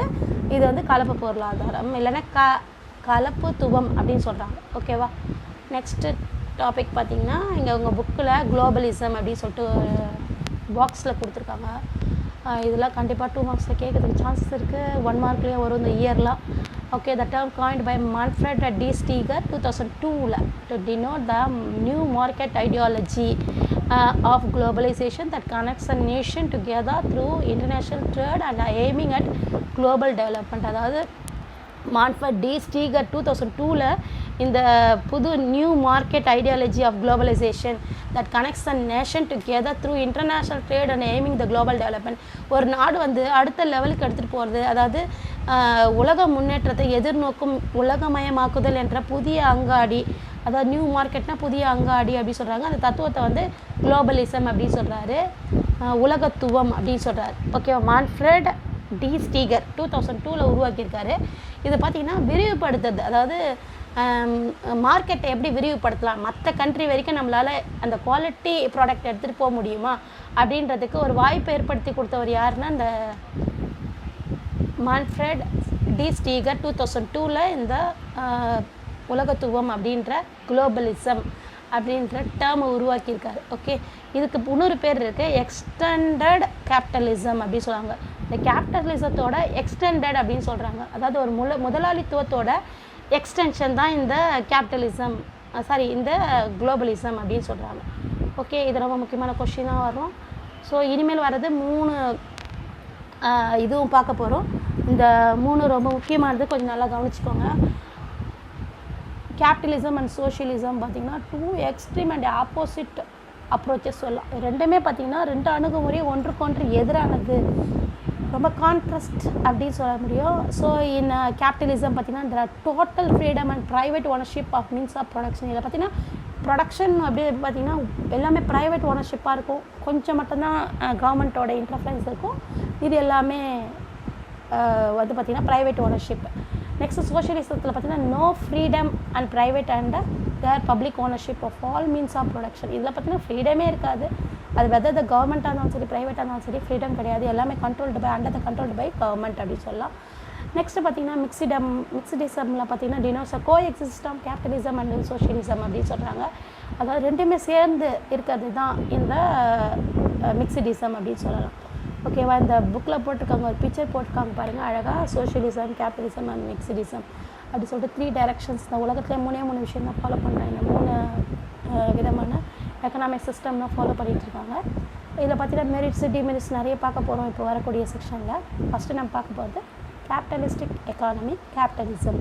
ஆடம் ஸ்மித் அப்படின்றவர் தான் ஃபாதர் ஆஃப் கேபிட்டலிசம் அப்படின்னு சொல்லலாம். ஸோ கேபிட்டலிஸ்ட் எக்கானமியில் is also the termed as a free economy, அதுக்குன்னு இன்னொரு பேர் இருக்குது. நெக்ஸ்ட் லைசஸ் ஃபேரி அப்படின்றது வந்து பார்த்திங்கன்னா லத்தீனில் இதோட பேர் லாசிஃபர். ஒரே நிமிஷம், லத்தீனில் பார்த்திங்கன்னா இதுக்கு இன்னொரு பேர் இருக்குது, அதில் பார்த்திங்கன்னா லைசிஸ்ஃபேர் அப்படின்னு சொல்லுவாங்க, லெசிஃபர் அப்படின்னு சொல்லுவாங்க. இதோட ப்ரொனன்சியேஷனே டிஃப்ரெண்ட்டாக இருக்கும், லேசிஃபர் அப்படின்னு சொல்லலாம். ஸோ லத்தீனில் வந்து பார்த்திங்கன்னா ஃப்ரீ எக்கானமி அப்படின்னு சொல்கிறாங்க, அதாவது சந்தை பொருளாதாரம். அப்புறம் மார்க்கெட் எக்கானமி அப்படின்னு சொல்லிட்டு 2 விதமான பேர் இருக்குது. So the role of the government is minimum. இதில் பார்த்திங்கன்னா ரோல் வந்து ரொம்ப மினிமமாக இருக்கும். Market determines the economy activities, எல்லாமே பார்த்திங்கன்னா ப்ரைவேட் ஓனர்ஷிப் மூலயமா நடக்கும். நெக்ஸ்ட் இது தான் ஆடம் ஸ்மித், இதனோட பிக்சர் நம்ம இருக்கிற 11th ஸ்டாண்டர்டில் பார்த்துருப்போம். The means of production in capitalistic எக்கானமியில் பார்த்திங்கன்னா ஆர் ப்ரைவேட்லி ஓன்டு, எல்லாமே ப்ரைவேட்டோட ஓனர்ஷிப்பில் தான் இருப்பாங்க. Manufacture producers goods and services with profit motive. அவரோட முக்கியமான மோட்டாவே ப்ராஃபிட் அப்படின்றது தான். The private individual has been freedom to undertake the occupation and develop any skills. இப்போ ஏதாவது ஒரு நல்ல ஸ்கில் இருக்கவங்களுக்கு, நல்லா ஒரு மெக்கானிக்காக இருக்கீங்க, இல்லைன்னா நல்லா கம்ப்யூட்டரில் ஃபீல்டில் நல்லா இருக்கீங்க அப்படின்னா அந்த ஃபீல்டில் உங்களை போட்டு என்ன பண்ணுவாங்கன்னா அந்த ப்ரொடக்ஷனை இன்க்ரீஸ் பண்ணி அந்த கம்பெனியை நல்லா டெவலப் பண்ணுவாங்க. ஸோ இந்த என்ன ஸ்கில்ஸ் இருக்குது அப்படின்னா you are the master in that particular கண்ட்ரியில் பார்த்தீங்கன்னா உங்களுக்கு நல்லா அவங்களுக்கு வரவேற்பு கிடைக்கும். So USA, west Germany, Australia, Japan இப்படிப்பட்ட கண்ட்ரிஸ்லாம் பார்த்திங்கன்னா எக்ஸாம்பிள்ஸ் ஃபார் கேபிட்டலிஸ்டிக் எக்கானமின்னு சொல்லலாம். இதில் பார்த்திங்கன்னா உங்களுக்கு however they do understand the large social welfare measure to safeguard of downtrodden people from the market forces அப்படின்னு சொல்லலாம். அதாவது இவங்க பார்த்திங்கன்னா முதலாளித்துவத்தில் நிறைய ப்ராஃபிட் இருக்கிறதால இதில் பார்த்திங்கன்னா அடித்தட்டு மக்களுக்கு வந்து நிறைய பாதுகாப்பு இல்லை அப்படின்னு சொல்லிட்டு சமூக நல நடவடிக்கை வந்து நிறைய மேற்கொள்வாங்க. அதுதான் இங்கே கொடுத்துருக்காங்க. That to not undertake the social வெல்ஃபேரை வந்து அவங்க மோட்டவே கிடையாது. ஸோ அவங்க வந்து நிறைய ப்ராஃபிட் அடையணும், நிறைய சேல்ஸ் பண்ணி நிறைய ப்ராஃபிட் அடையணும். ஸோ டவுன் ட்ரோடன் பீப்புளுக்கு வந்து பார்த்திங்கன்னா அடிப்படையில் இருக்கிற சாதாரண மக்கள் அப்படி தான் சொல்கிறாங்க. ஸோ அவங்களுக்கு வந்து இதில் பாதுகாப்பு நடவடிக்கைக்காக நிறைய சமூக நல பாதுகாப்பு அமைப்பில் ஏற்படுத்தியிருப்பாங்க. நெக்ஸ்ட்டு பார்த்திங்கன்னா ஃபியூச்சர்ஸ் ஆஃப் கேபிட்டலிஸ்டிக் எக்கானமி, அதாவது முதலாளித்துவ பொருளாதாரத்தின் இயல்புகள், ஃபீச்சர்ஸ் அப்படின்னு சொல்கிறாங்க. ஃபஸ்ட்டு பார்த்திங்கன்னா private ownership of property and law of inheritance, அதாவது பார்த்திங்கன்னா தனியார் சொத்துரிமை மற்றும் பரம்பரை சட்டம் அப்படின்னா என்னது அப்படின்னு பார்த்திங்கன்னா ரொம்ப ஒரு 7 பாயிண்ட் இருக்குது. ரொம்ப முக்கியமானது இந்த கொஷினு, நல்லா படிச்சுக்கோங்க. The basic features of capitalism is that all forces namely land, capital, machines, mines etcetera. அதாவது பார்த்திங்கன்னா இதில் முக்கியமான இயல்பே பார்த்திங்கன்னா நிலம், உழைப்பு, மூலதனம், எந்திரம், சுரங்கம் எது இருந்தாலுமே தனிநபருக்கு சொந்தமாக தான் இருக்கும். ஓகேவா? இது எதுவுமே கவர்மெண்ட் சொந்தமாக இருக்காது. The owner as a right to own, அந்த ஓனருக்கு தேவையானது எல்லாமே அவரோட ஓனாக இருக்கும். அதில் பார்த்திங்கன்னா keep sell or use the resources according to the will. அவங்க இஷ்டத்துக்கு என்ன வேணாலும் பண்ணுவாங்க, அது யாருமே அவங்கள கண்ட்ரோல் பண்ண முடியாது. The property can be transfer to hairs after death. அவங்களுக்கு அப்புறம் அவங்களோட சொத்துக்கள்லாம் அவங்களோட வாரிசுகளுக்கு போய்டும். ஹேர்ஸ்னால் இங்கே வாரிசு. நெக்ஸ்ட்டு பார்த்திங்கன்னா freedom of choice and enterprises, தேர்ந்தெடுப்பதில் சுதந்திரம் அப்படின்னு சொல்கிறாங்க. ஃப்ரீடம் ஆஃப் சாய்ஸ் அண்ட் என்டர்பிரைசஸில் பார்த்திங்கன்னா ஒரு நுகர்வோர் பார்த்திங்கன்னா each individual is free to carry out any occupation or trade any place any produce any commodity. அதாவது ஒவ்வொரு தனிநபரை பார்த்திங்கன்னா வேலையை தேர்ந்தெடுத்துக்கலாம், எங்கே வேணாலும் போகலாம், எந்த ஒர்க் வேணாலும் பண்ணலாம், அவங்களுக்கு எது சூட் ஆகுதோ அந்த ஜாபில் போய் சேர்ந்துக்கலாம். Similarly consumers are free to buy and commodity of the choice. இதில் இருந்து நிறைய ப்ராடக்ட்ஸு ஒரே விதமான, இப்போ ஒரு என்ன சொல்கிறது, இப்போ ஏதாவது ஒரு கம்பெனி இருக்குதுன்னு வச்சுக்கோங்களேன், அதாவது ஒரு சோக் கம்பெனி வச்சுக்கோங்க. அந்த சோக் கம்பெனி வந்து பார்த்திங்கன்னா டிஃப்ரெண்ட் டைப் ஆஃப் மேக்கில் இருக்கும். அதாவது நிறைய கம்பெனிஸ் அதே மாதிரி சோக்குகளை நிறைய தயாரிப்பாங்க. ஸோ நிறைய சாய்ஸஸ் இருக்கும். எது வேணாலும் குவாலிட்டி வாங்கிக்கலாம், இல்லை நல்ல காஸ்ட்லியாக நான் வாங்கணும் அப்படின்னா அது வாங்கிக்கலாம், இல்லை எனக்கு சீப்பாக வேணும்னாலும் சீப்பாக இருக்கிற ப்ராடக்ட் வாங்கிக்கலாம். ஸோ அவங்களுக்கு தேர்ந்தெடுப்பதில் ரொம்ப ஈஸியாக இருக்கும். நெக்ஸ்ட்டு ப்ராஃபிட் மோட்டிவாக இருக்கும், அதாவது லாப நோக்கம் அப்படி சொல்லுவாங்க. அதாவது முதலாளித்துவத்தில் பார்த்திங்கன்னா அனைத்து பொருளாதார நடவடிக்கைகளும் பார்த்திங்கன்னா only they need a profit அப்படின்னு சொல்லலாம். So each individual organisation produce those goods ensure the high profit அப்படின்னு சொல்லுவாங்க. இந்த ப்ராஃபிட் தான் முக்கியமான டேப்பிங்காக இருக்கும். அட்வான்ஸ் டெக்னாலஜி யூஸ் பண்ணுவாங்க. டிவிஷன்ஸ் ஆஃப் லேபர் ரொம்ப பக்காவாக கொடுப்பாங்க. எந்த இடத்துல எந்த ஆளை போட்டால் வேலை நடக்கும் அப்படின்னு சொல்லுவாங்க. தெரியும் உங்களுக்கு டிவிஷன்ஸ் ஆஃப் லேபர், நம்ம ஏற்கனவே ஆர்டர்ஸில் பார்த்துருக்கோம். ஸோ ரொம்ப முக்கியமான விஷயம் இதெல்லாம். ஸோ ஸ்பெஷலைசேஷன் வந்து ஃபாலோ பண்ணுவாங்க. நிறைய ஸ்பெஷலிஸ்ட் பீப்புளை வந்து இன்சார்ஜாக உட்கார வைப்பாங்க. The golden rule of the producer and the capitalism is to maximize profit, அதாவது உச்ச லாபம் அடைதல் அப்படின்றது தான் அவங்களுக்கு மெயினான நோக்கமாக இருக்கும். நெக்ஸ்ட்டு ஃப்ரீ காம்படிஷன், அதாவது ஃப்ரீ காம்படிஷன்னா உங்களுக்கு தெரியும், போட்டியில் சுதந்திரம் இருக்கும். அதாவது there is free competition to both product and a factor market அப்படின்னு சொல்லலாம். அதாவது சந்தை மற்றும் காரணிகள் சந்தை. இது பார்த்திங்கன்னா ரொம்ப முழு சுதந்திரம் கொடுத்துருப்பாங்க. The government or any authority cannot prevent firms and buying the selling the market. யாரும் அவங்கள தடையே பண்ண மாட்டாங்க. So there is competition between the buyers and செல்லர்ஸ்க்கு மட்டும் தான் காம்படிஷன்ஸ் இருக்கும். ஸோ அவங்களோட செல்லிங் ஸ்ட்ராட்டஜியை வச்சு நிறைய சர்ச் பண்ணிவிடுவாங்க. ஓகேவா? ஸோ இதில் ப்ரைஸ் மெக்கானிசம், அதாவது விலை இயங்கு முறை அப்படின்னு சொல்லலாம். ஸோ இதில் பார்த்திங்கன்னா price mechanism the art of capitalistic economy சொல்கிறாங்க. அதாவது விலை இயங்கு முறையானது முதலாளித்துவ பொருளாதாரத்தின் அமைப்போட இதயம் அப்படின்னு சொல்கிறாங்க. அனைத்து பொருளாதார நடவடிக்கைகளும் பார்த்திங்கன்னா all economic activities regulated through price mechanism. எல்லாமே ப்ரைஸ் மெக்கானிசம் மூலம் தான் நடக்குது. ஸோ ப்ரைஸ் மெக்கானிசம்னால் ஏற்கனவே நீங்கள் படிச்சிருப்பீங்க.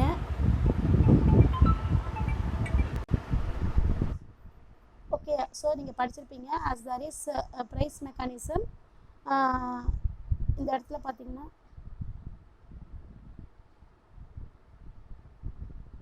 இது ஒரு ஆர்ட் அப்படின்னு சொல்கிறாங்க, இதயமாக செயல்படுது அப்படின்னு சொல்கிறாங்க. All economic activities are regulated through price mechanism, market forces demand and supply.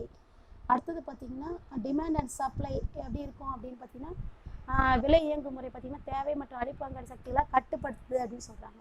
Role of government as a price mechanism regulates economic activity. Price மெக்கானிசராக இந்த எக்கனாமியை ரெகுலேட் பண்ணிகிட்டு இருக்கு. இந்த கவர்மெண்ட் ஹாஸ் லிமிட்டட் ரோல் இந்த கேபிட்டலிஸ்டிக் எக்கானமி, ரொம்ப limited role. So government provides basic service such as defence, health, public health, education, இதை மட்டும் தான் கான்சன்ட்ரேட் பண்ணுவாங்க இந்த கண்ட்ரிஸ்லாம்.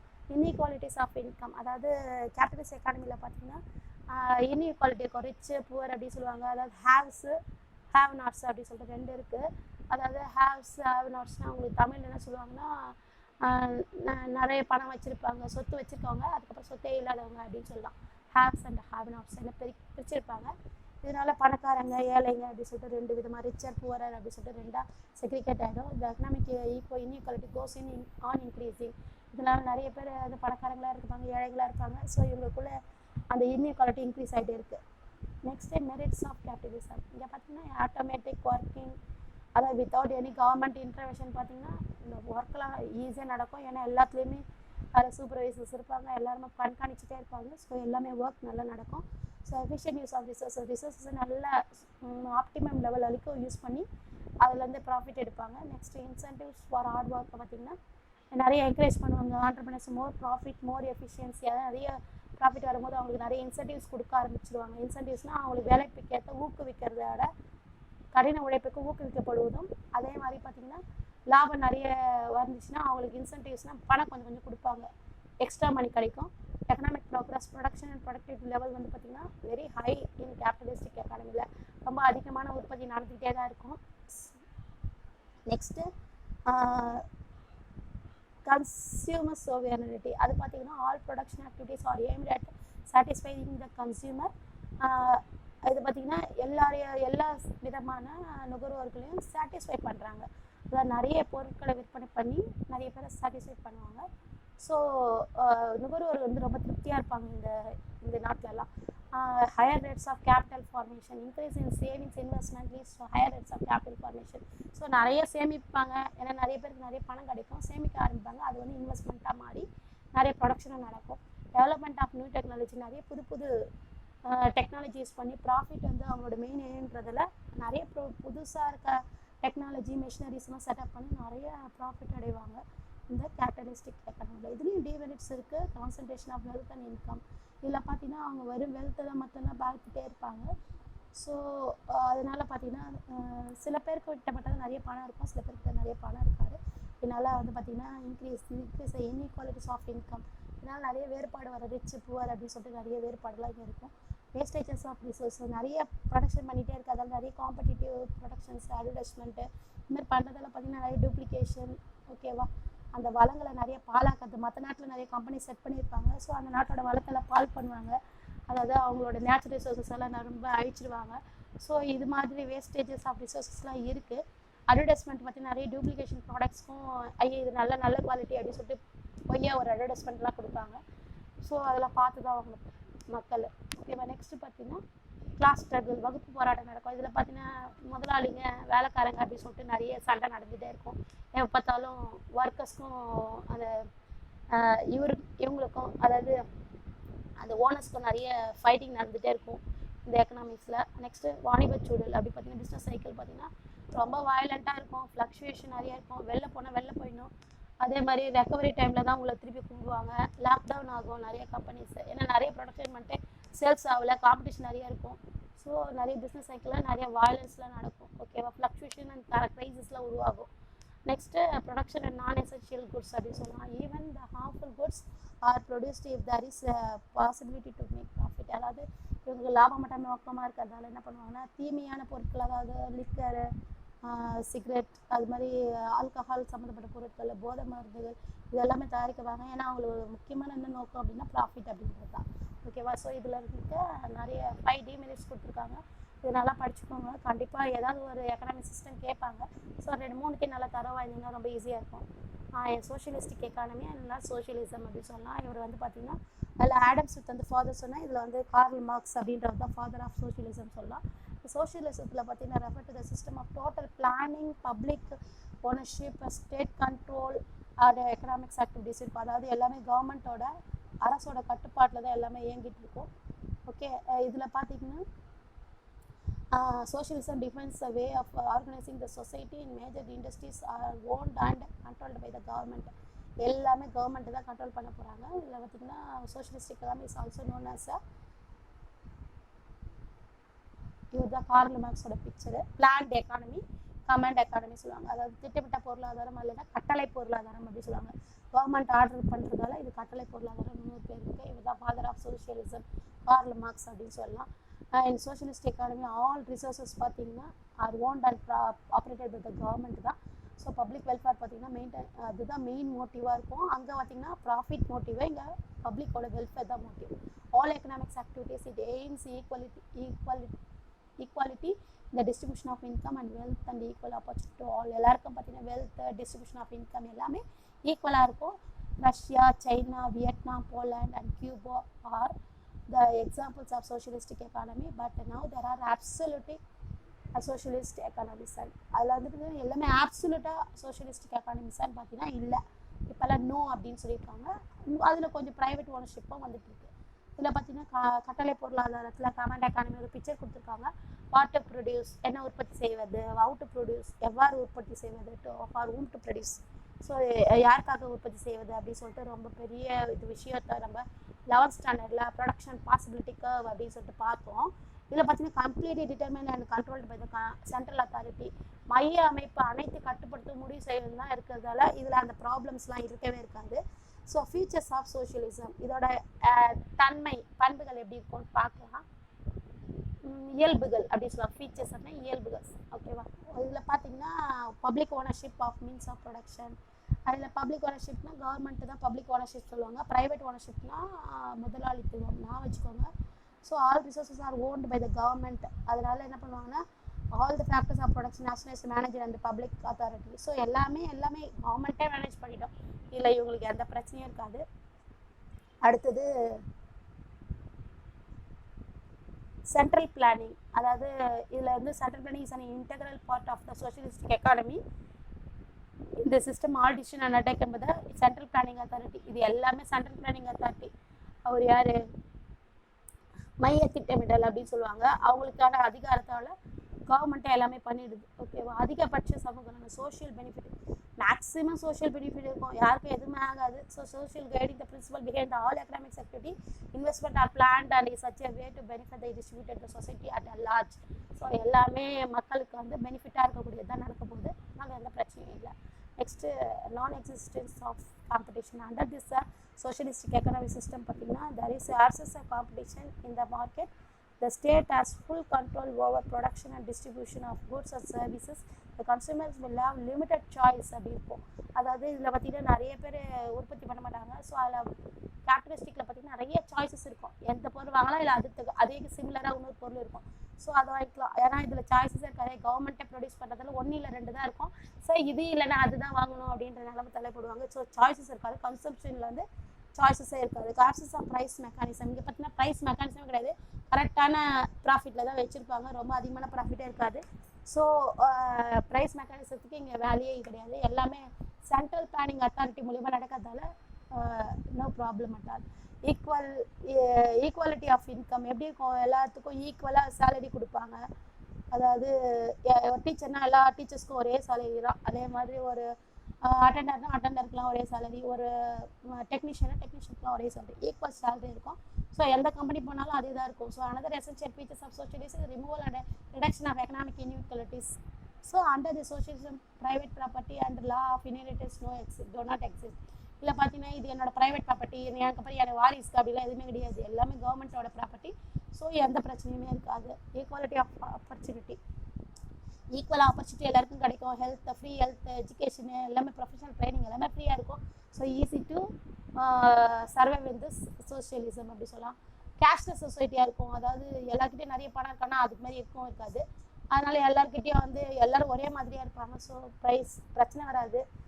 இவங்க வந்து ரொம்ப பணக்காரங்க ஏழைங்க அப்படின்ற பிரச்சனை இல்லாமல் ரொம்ப சுமூகமாக போயிட்டு. So true socialistic society everybody is equal for as economic status is concert அப்படி சொல்கிறாங்க. எல்லோரும் பொருளாதார நிலையில் எல்லாருமே சமம் அப்படின்றது தான் இவங்களோட முக்கியமான நோக்கம். Next merits of socialism. இதில் பார்த்திங்கன்னா மெரிட்ஸில் ரிடக்ஷன். இங்கேயும் பார்த்திங்கன்னா no one is allowed to own and use private property சொல்லலாம். யாரை அப்படின்னு சொல்லிட்டு எடுத்துக்க முடியாது, நிறைய சுரண்ட முடியாது, அப்படிலாம் எதுவுமே இருக்காது. ஸோ எல்லாருக்குமே அது ஈக்குவலாக இருக்குது. Next rational allocation of resources. அதாவது பார்த்திங்கன்னா இங்கே எல்லா வளங்களை வந்து அறிவார்ந்த முறையில் ரேஷ்னல் அப்படின்னு சொல்லலாம். அதாவது அறிவார்ந்த முறையில் வந்து செய்யறதால நிறைய வந்து பார்த்திங்கன்னா ரிசோர்ஸஸ் வந்து எதுக்கு தேவை, அதோட வேஸ்டேஜ் அதெல்லாம் பார்த்திங்கன்னா ரொம்ப மினிமைஸாக இருக்கும். வெல் பிளான்டாக இருக்கும். ப்ரீ பிளான்டு மேனரில் இருக்கிறதால எந்த ஒரு பாதிப்பும் ஏற்படாது. Absence of class conflicts. அதாவது சண்டைலாம் வராது, ஏழை பணக்காரன் அப்படின்னு சண்டை வராது. So as inequalities are minimum there is no complete which is poor rich அப்படின்றதுலாம் இருக்காது. Society functions in harmonious manners தான் நடக்கும். அடுத்தது end of trade cycling. State சைக்கிள்ன்ற பேச்சு பேர் இல்லை, எவ்வளோ தேவையோ அவ்வளோதான் உற்பத்தி பண்ணுவாங்க, அதுக்கப்புறம் விட்டுடுவாங்க. ஸோ அது சேல்ஸ் ஆனோட ஒன்று பண்ண போகிறாங்க. ஸோ எப்படின்னா சேலரி கொடுக்க போகிறாங்க. ஸோ நோ பிரச்சனை. ஸோ இந்த பிஸ்னஸ் சைக்கிளில் அந்த ட்ரேட் சைக்கிளில் அந்த அது மாதிரி எந்த பிரச்சனையும் இருக்காது. Planning of tax control over ப்ரொடக்ஷனை கண்ட்ரோல் பண்ணிடுவாங்க. So distribution of goods and service there is economic fluctuation can be avoided அப்படின்னு சொல்லலாம். Promotes social welfare. இதில் பார்த்தீங்கன்னா சோஷியல் வெல்ஃபேர் தான் அவங்களோட முக்கியமான நோக்கம்.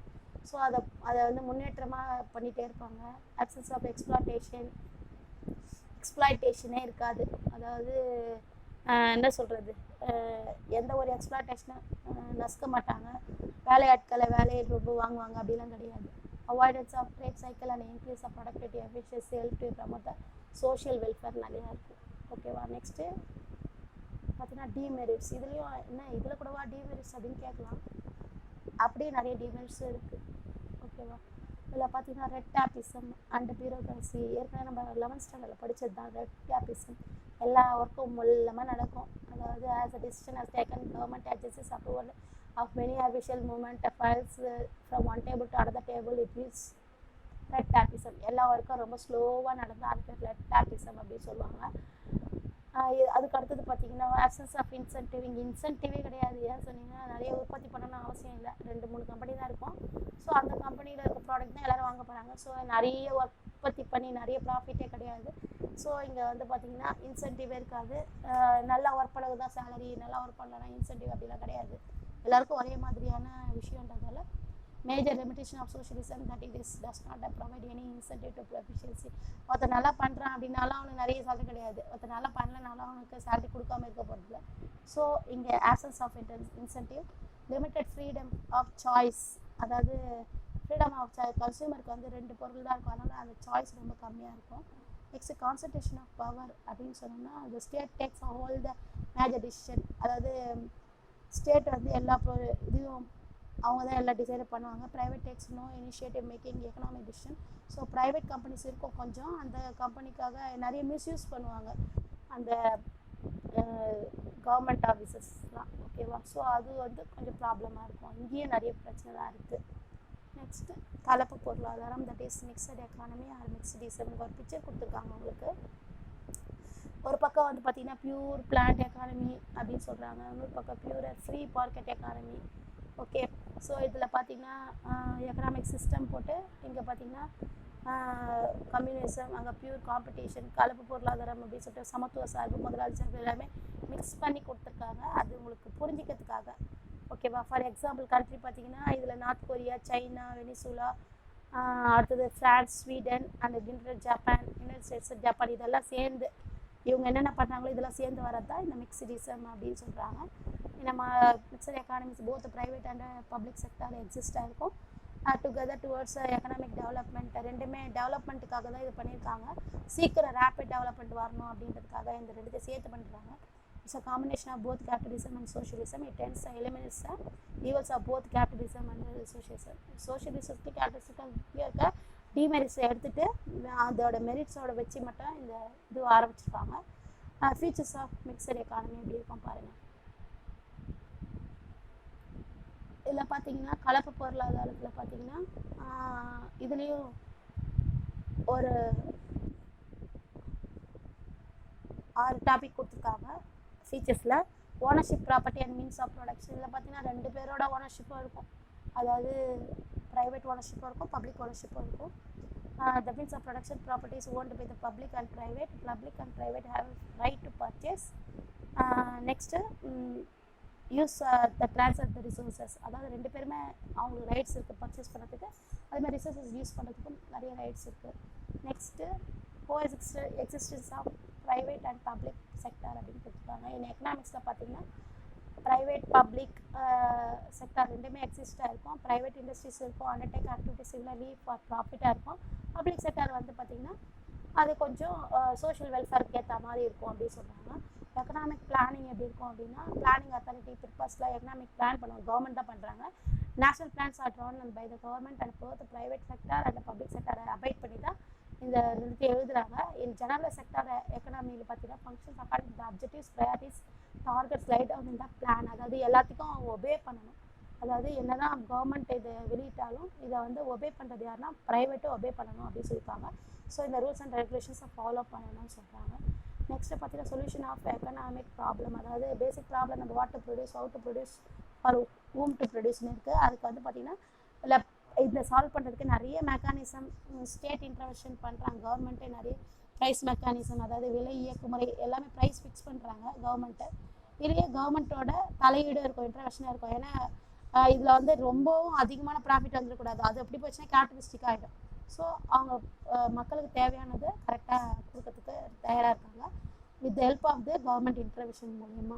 ஆனால் தான் நிறைய ப்ரைஸ் போல் நிறைய விஷயத்தில் சில இதுக்கெல்லாம் போயிட்டே தான் இருக்குது கண்ட்ரோல் இல்லாமல். நம்ம ஏன்னா நம்ம மிக்சடிசம் தான் ஃபாலோ பண்ணுறோம் நம்ம நாட்டில். ஓகேவா. Next solution of economic problem அது அப்படி சொல்கிறாங்க. அதாவது இப்போ பேசிக் அதான் இப்போ பார்த்தோம். நெக்ஸ்ட்டு ஃபிஃப்த்து பாயிண்ட் வந்து பார்த்திங்கன்னா ஃப்ரீடம் அண்ட் கண்ட்ரோல் அப்படின்னு இருக்கும். இங்கே தப்பாக பிரிண்ட் ஆகிருக்கு பாருங்கள் ஃபிஃப்த்து பாயிண்ட்டு. அப்புறம் வளங்களை வந்து பார்த்திங்கன்னா through private freedom and ownership பார்த்திங்கன்னா ப்ரொடியூஸ் குட்ஸ் அண்ட் சர்வீஸை distribute the same overall control அந்த economic activity rest with the government. அதாவது பார்த்திங்கன்னா வளங்களை உரிமை கொண்டாடுறதுக்கும் பணிகளை உற்பத்தி செய்யறதுக்கும் எல்லாத்துக்கும் சுதந்திரம் இருந்தாலும் பொருளாதார நடவடிக்கையில் பார்த்திங்கன்னா எல்லாத்துக்குமே பார்த்திங்கன்னா கவர்மெண்ட்டோட கண்ட்ரோல் வந்துடும். சும்மா எல்லாமே நம்ம எதுவுமே பண்ண முடியாது இந்த இடத்துல ப்ரைவேட் பீப்புளில். ஸோ நிறைய விஷயத்தில் கண்ட்ரோல் பண்ணுறதுக்கு அவங்களும் இருப்பாங்க, கவர்மெண்ட்டாக இருக்கும். ஓகே. ஃபைவ் டாபிக்ஸாக இருக்குது இதில். Next merits of mixed economy. இதில் என்ன மெரிட்ஸ் இருக்குது அப்படின்னு பார்த்தோம்னா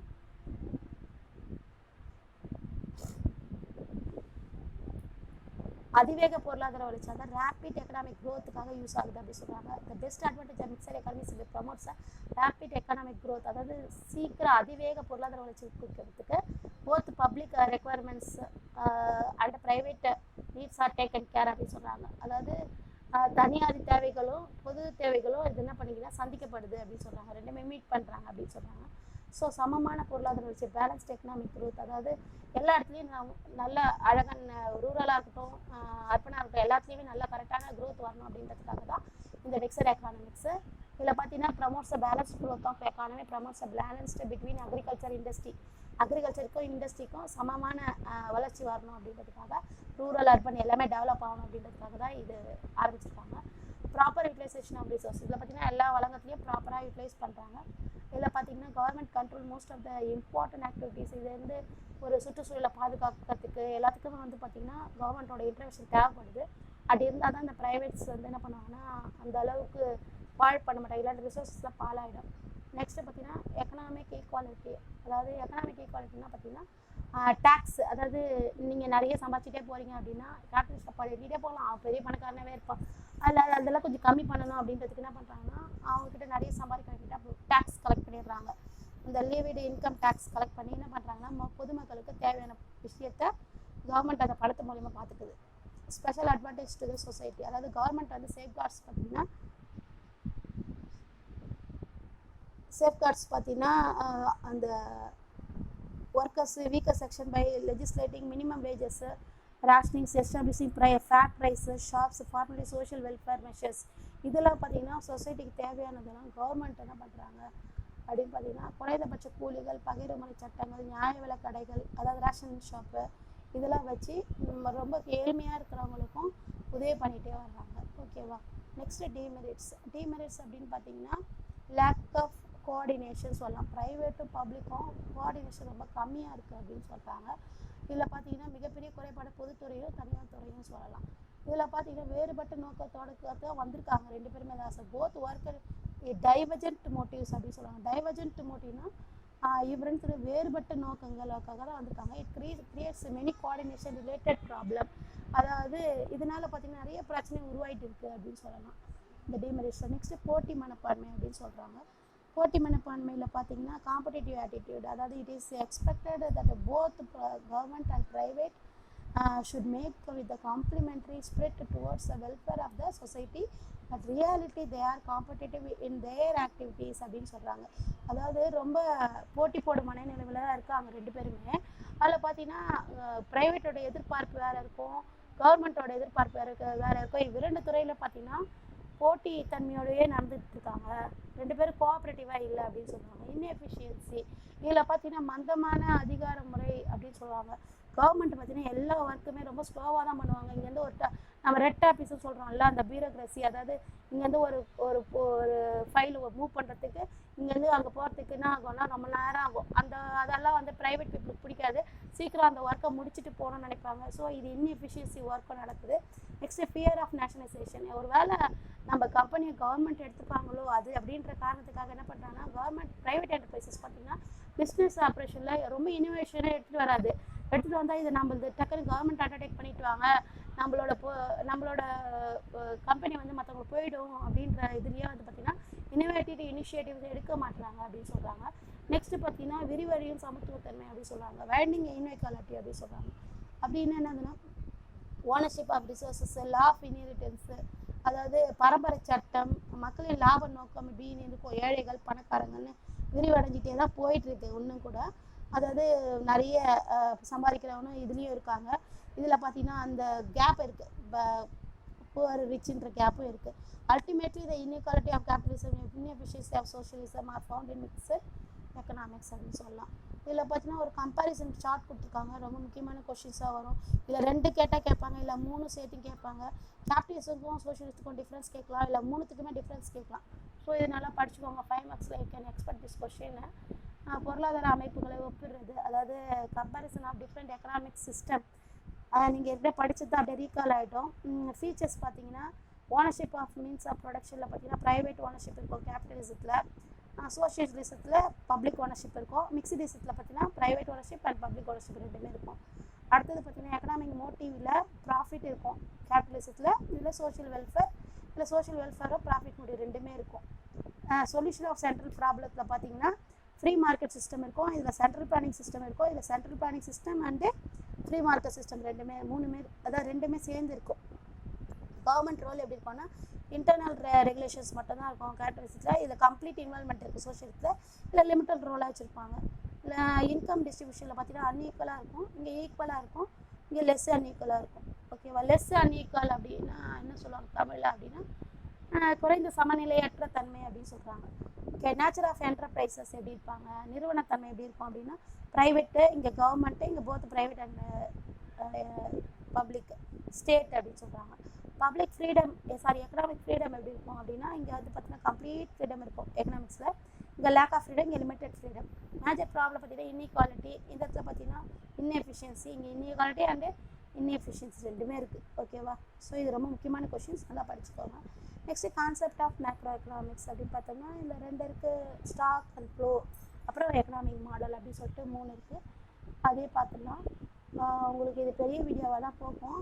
உங்களுக்கு ஈஸியாக ரீகால் பண்ணிக்கலாம் எக்ஸாம் டைமில். இது உங்களுக்கு யூஸ் ஆகும். ஓகேவா? The important concept used in the macro economics presented below அப்படின்னு கொடுத்துருக்காங்க. ஸ்டாக் அப்படின்னா உங்களுக்கு என்னென்னு தெரியும். ஸ்டாக்னா நான் என்ன சொல்லலாம், என்கிட்ட வந்து ஒரு 100 ஃப்ரிட்ஜுக்கு வச்சு ஒரு ஷாப் வச்சுருக்கேன் அப்படின்னா 100 ஃப்ரிட்ஜுன்றது இப்போ என்னோடய ஸ்டாக்கு. ஈவினிங் பார்த்தீங்கன்னா ஒரு 10 ஃப்ரிட்ஜு நான் சேல்ஸ் பண்ணுறேன் அப்படின்னா 90 தான் என்னோடய ஸ்டாக்கு.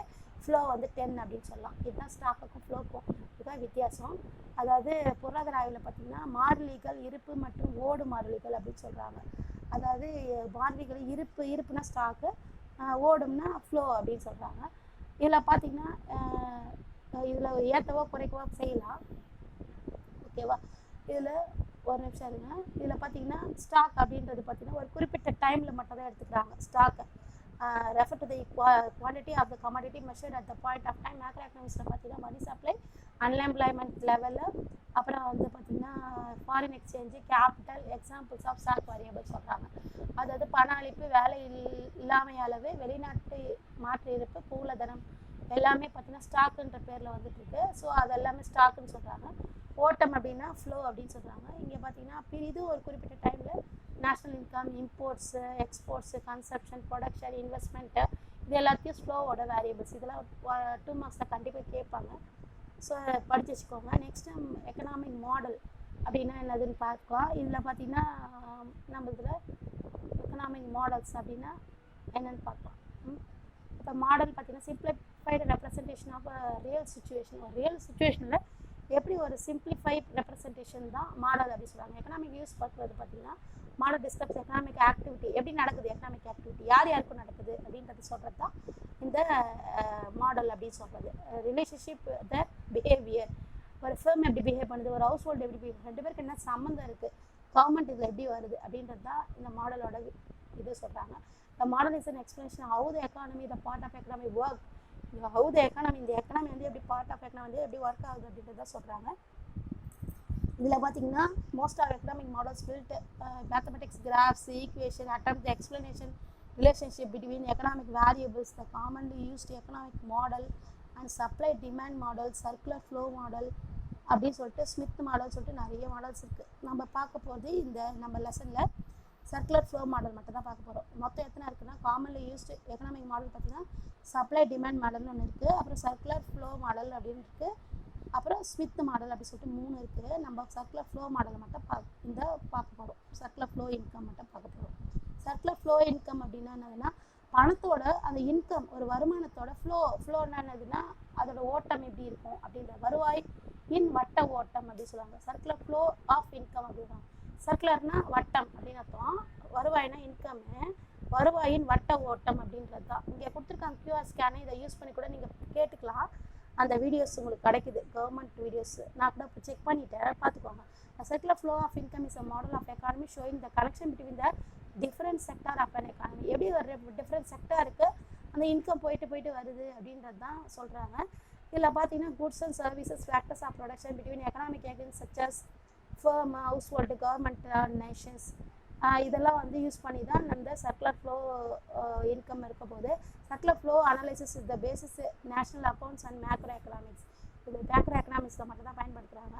இதில் பார்த்தீங்கன்னா 3 விதமான சர்க்குலர் ஃப்ளோ மாடல் இருக்குது. 2 sector model, 3 sector model, 4 sector model, 4 அப்படி சொல்லிட்டு 3 விதமான மாடல்ஸ் படிக்க போகிறோம். 2 செக்டாரில் 2 பேர் இருப்பாங்க, ஹவுஸ் ஹோல்டு அண்ட் ஃபேம் இருக்கும்.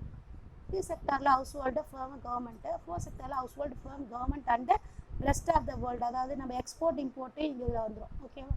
நெக்ஸ்ட்டு பார்த்தீங்கன்னா இங்கே பார்த்தீங்கன்னா சர்க்குலர் ஃப்ளோ ஆஃப் இன்கமில் பார்த்தீங்கன்னா 2 செக்டார் மாடலில் ஃபஸ்ட்டு என்னென்ன 2 கொடுத்துருக்காங்க, household sector and firm sector அப்படின்னு சொல்லிட்டு கொடுத்துருக்காங்க. ஹவுஸ் ஹோல்டுனா என்ன, யார் அப்படின்னு பார்க்கலாம். இங்கே பார்த்தீங்கன்னா ஹவுஸ் ஹோல்டு, இதில் பார்த்தீங்கன்னா ஹவுஸ் ஹோல்டுனா வீட்டில் இருக்கவங்க தான், இல்லத்துறை அப்படின்னு சொல்கிறது. ஓகேவா? இல்லத்துறை அப்படின்னு சொல்கிறாங்க. Household sector is a buyer of goods and services. யார் ஹவுஸ் ஹோல்டில் இருப்பாங்க, ஒரு பொருளை வாங்குறவங்க தான் ஹவுஸ் ஹோல்டர் இருப்பான். ஃபேமில் இருப்பாங்க, ஒரு பொருளை ப்ரொடக்ஷன் பண்ணுறோன்னா எங்கே இருப்பான், ஃபேமில் இருப்பான் அப்படின்னு சொல்கிறாங்க. அதே மாதிரி ஹவுஸ் ஹோல்டு இதில் பார்த்தீங்கன்னா sole supplier of factors of ப்ரொடக்ஷனாக இருப்பாங்க. சோல் சப்ளையர் யார், ஃபேக்டர்ஸ் ஆஃப் ப்ரொடக்ஷன் யார், land, labour, capital and organisation. இவங்கெல்லாம் யாராக இருப்பாங்கன்னா ஹவுஸ் ஹோல்டுலேருந்து வரவங்க இருப்பாங்க. லேண்டை வந்து ஹவுஸ் ஹோல்டில் நான் நிறைய லேண்ட் வச்சுருக்கேன், நான் வாடகை விடுவேன், அந்த லேண்டை சப்ளையராக இருப்பேன், வாடகை விடுவேன். லேபர்ஸ் வந்து நானே எங்கள் வீட்டிலேருந்து போய் லேபராக போயிட்டு ஒரு கம்பெனியில் ஒர்க் பண்ணுவேன். இல்லை கேபிட்டல், நான் வந்து ஷேர்லாம் போடுவேன், நிறைய ஷேர் ஒரு கம்பெனியில் போட்டு அதுலேருந்து நிறைய லாபம் அடைவேன். அப்புறம் பார்த்தீங்கன்னா ஆர்கனைசேஷன், நான் ஒரு ஆண்டர்பிரினராக கூட இருக்கலாம், நான் போய்ட்டு ஒரு கம்பெனி கூட ஸ்டார்ட் பண்ணியிருக்கலாம். ஸோ இவங்கெல்லாம் பார்த்தீங்கன்னா சோல் சப்ளையர், ஹவுஸ் ஹோல்டு தான் sole supplier of factors of production அப்படின்னு சொல்கிறாங்க. It depends, it spends its entire income on the purchase of goods and services produced by the business sector. அதாவது இவங்க தான் என்ன பண்ணுறாங்கன்னா அவங்களுக்கு வரக்கூடிய வருமானத்தை வச்சு என்ன பண்ணுறாங்கன்னா கம்பெனியில் வந்து வரக்கூடிய பொருட்களையும் சேவைகளையும் வாங்குறவங்க இந்த ஹவுஸ் ஹோல்டு அப்படின்னு சொல்கிறாங்க. அது ஃபஸ்ட்டு நீங்கள் தெரிஞ்சுக்கோங்க. Factors of production owned by it, அதாவது இந்த ஃபேக்டர்ஸ் ஆஃப் ப்ரொடக்ஷனை வச்சுருக்காங்களே யார் அப்படின்னா ஹவுஸ் ஹோல்டுலேருந்து போகிறவங்க மட்டும்தான். அதே மாதிரி ஃபேம்னா யார், இந்த செக்டர் வந்து generates and revenue by selling the goods and சர்வீஸை. ஒரு நிறுவனம் வந்து செல்லிங், அதாவது ஜென்ரேட் ரெவென்யூ, எப்படி ஜென்ரேட் பண்ணுது ரெவென்யூ அப்படின்னா selling the goods and services மூலிமா ஜென்ரேட் பண்ணுது. இது வந்து பார்த்தீங்கன்னா it has the factors of production. இவங்க வந்து ஃபேக்டர்ஸ் ஆஃப் ப்ரொடக்ஷன் பீப்புளை வந்து, அதாவது ஒரு லேபராக இருக்கட்டும், ஒரு லேண்டாக இருக்கட்டும், கேபிட்டலாக இருக்கட்டும், ஆர்மசி, இவங்களாம் என்ன பண்ணுறாங்கன்னா ஹையர் பண்ணுறாங்க, பணம் கொடுத்து வாங்குறாங்க இவங்கள. Owned by the household sector, household செக்டார்லேருந்து ஹையர் பண்ணுறவங்க. ஃபஸ்ட்டு நம்ம பார்த்தது லேண்டு, லேபர், கேபிட்டல், ஆர்கனைசேஷனை சப்ளை பண்ணுறவங்க ஹவுஸ் ஹோல்டு, இவங்க ஹையர் பண்ணுறவங்க ஃபேம் அப்படின்னு சொல்லலாம். ஓகேவா? இதில் பார்த்தீங்கன்னா firm sector sells the entire output of household. ஒரு ஹவுஸ் ஹோல்டில் இருக்க என்டையர் அவுட்புட்டை என்ன பண்ணுறாங்கன்னா அவுட்புட்டு தான் ஹவுஸ் ஹோல்டு அப்படின்னு சொல்கிறாங்க. ஓகேவா?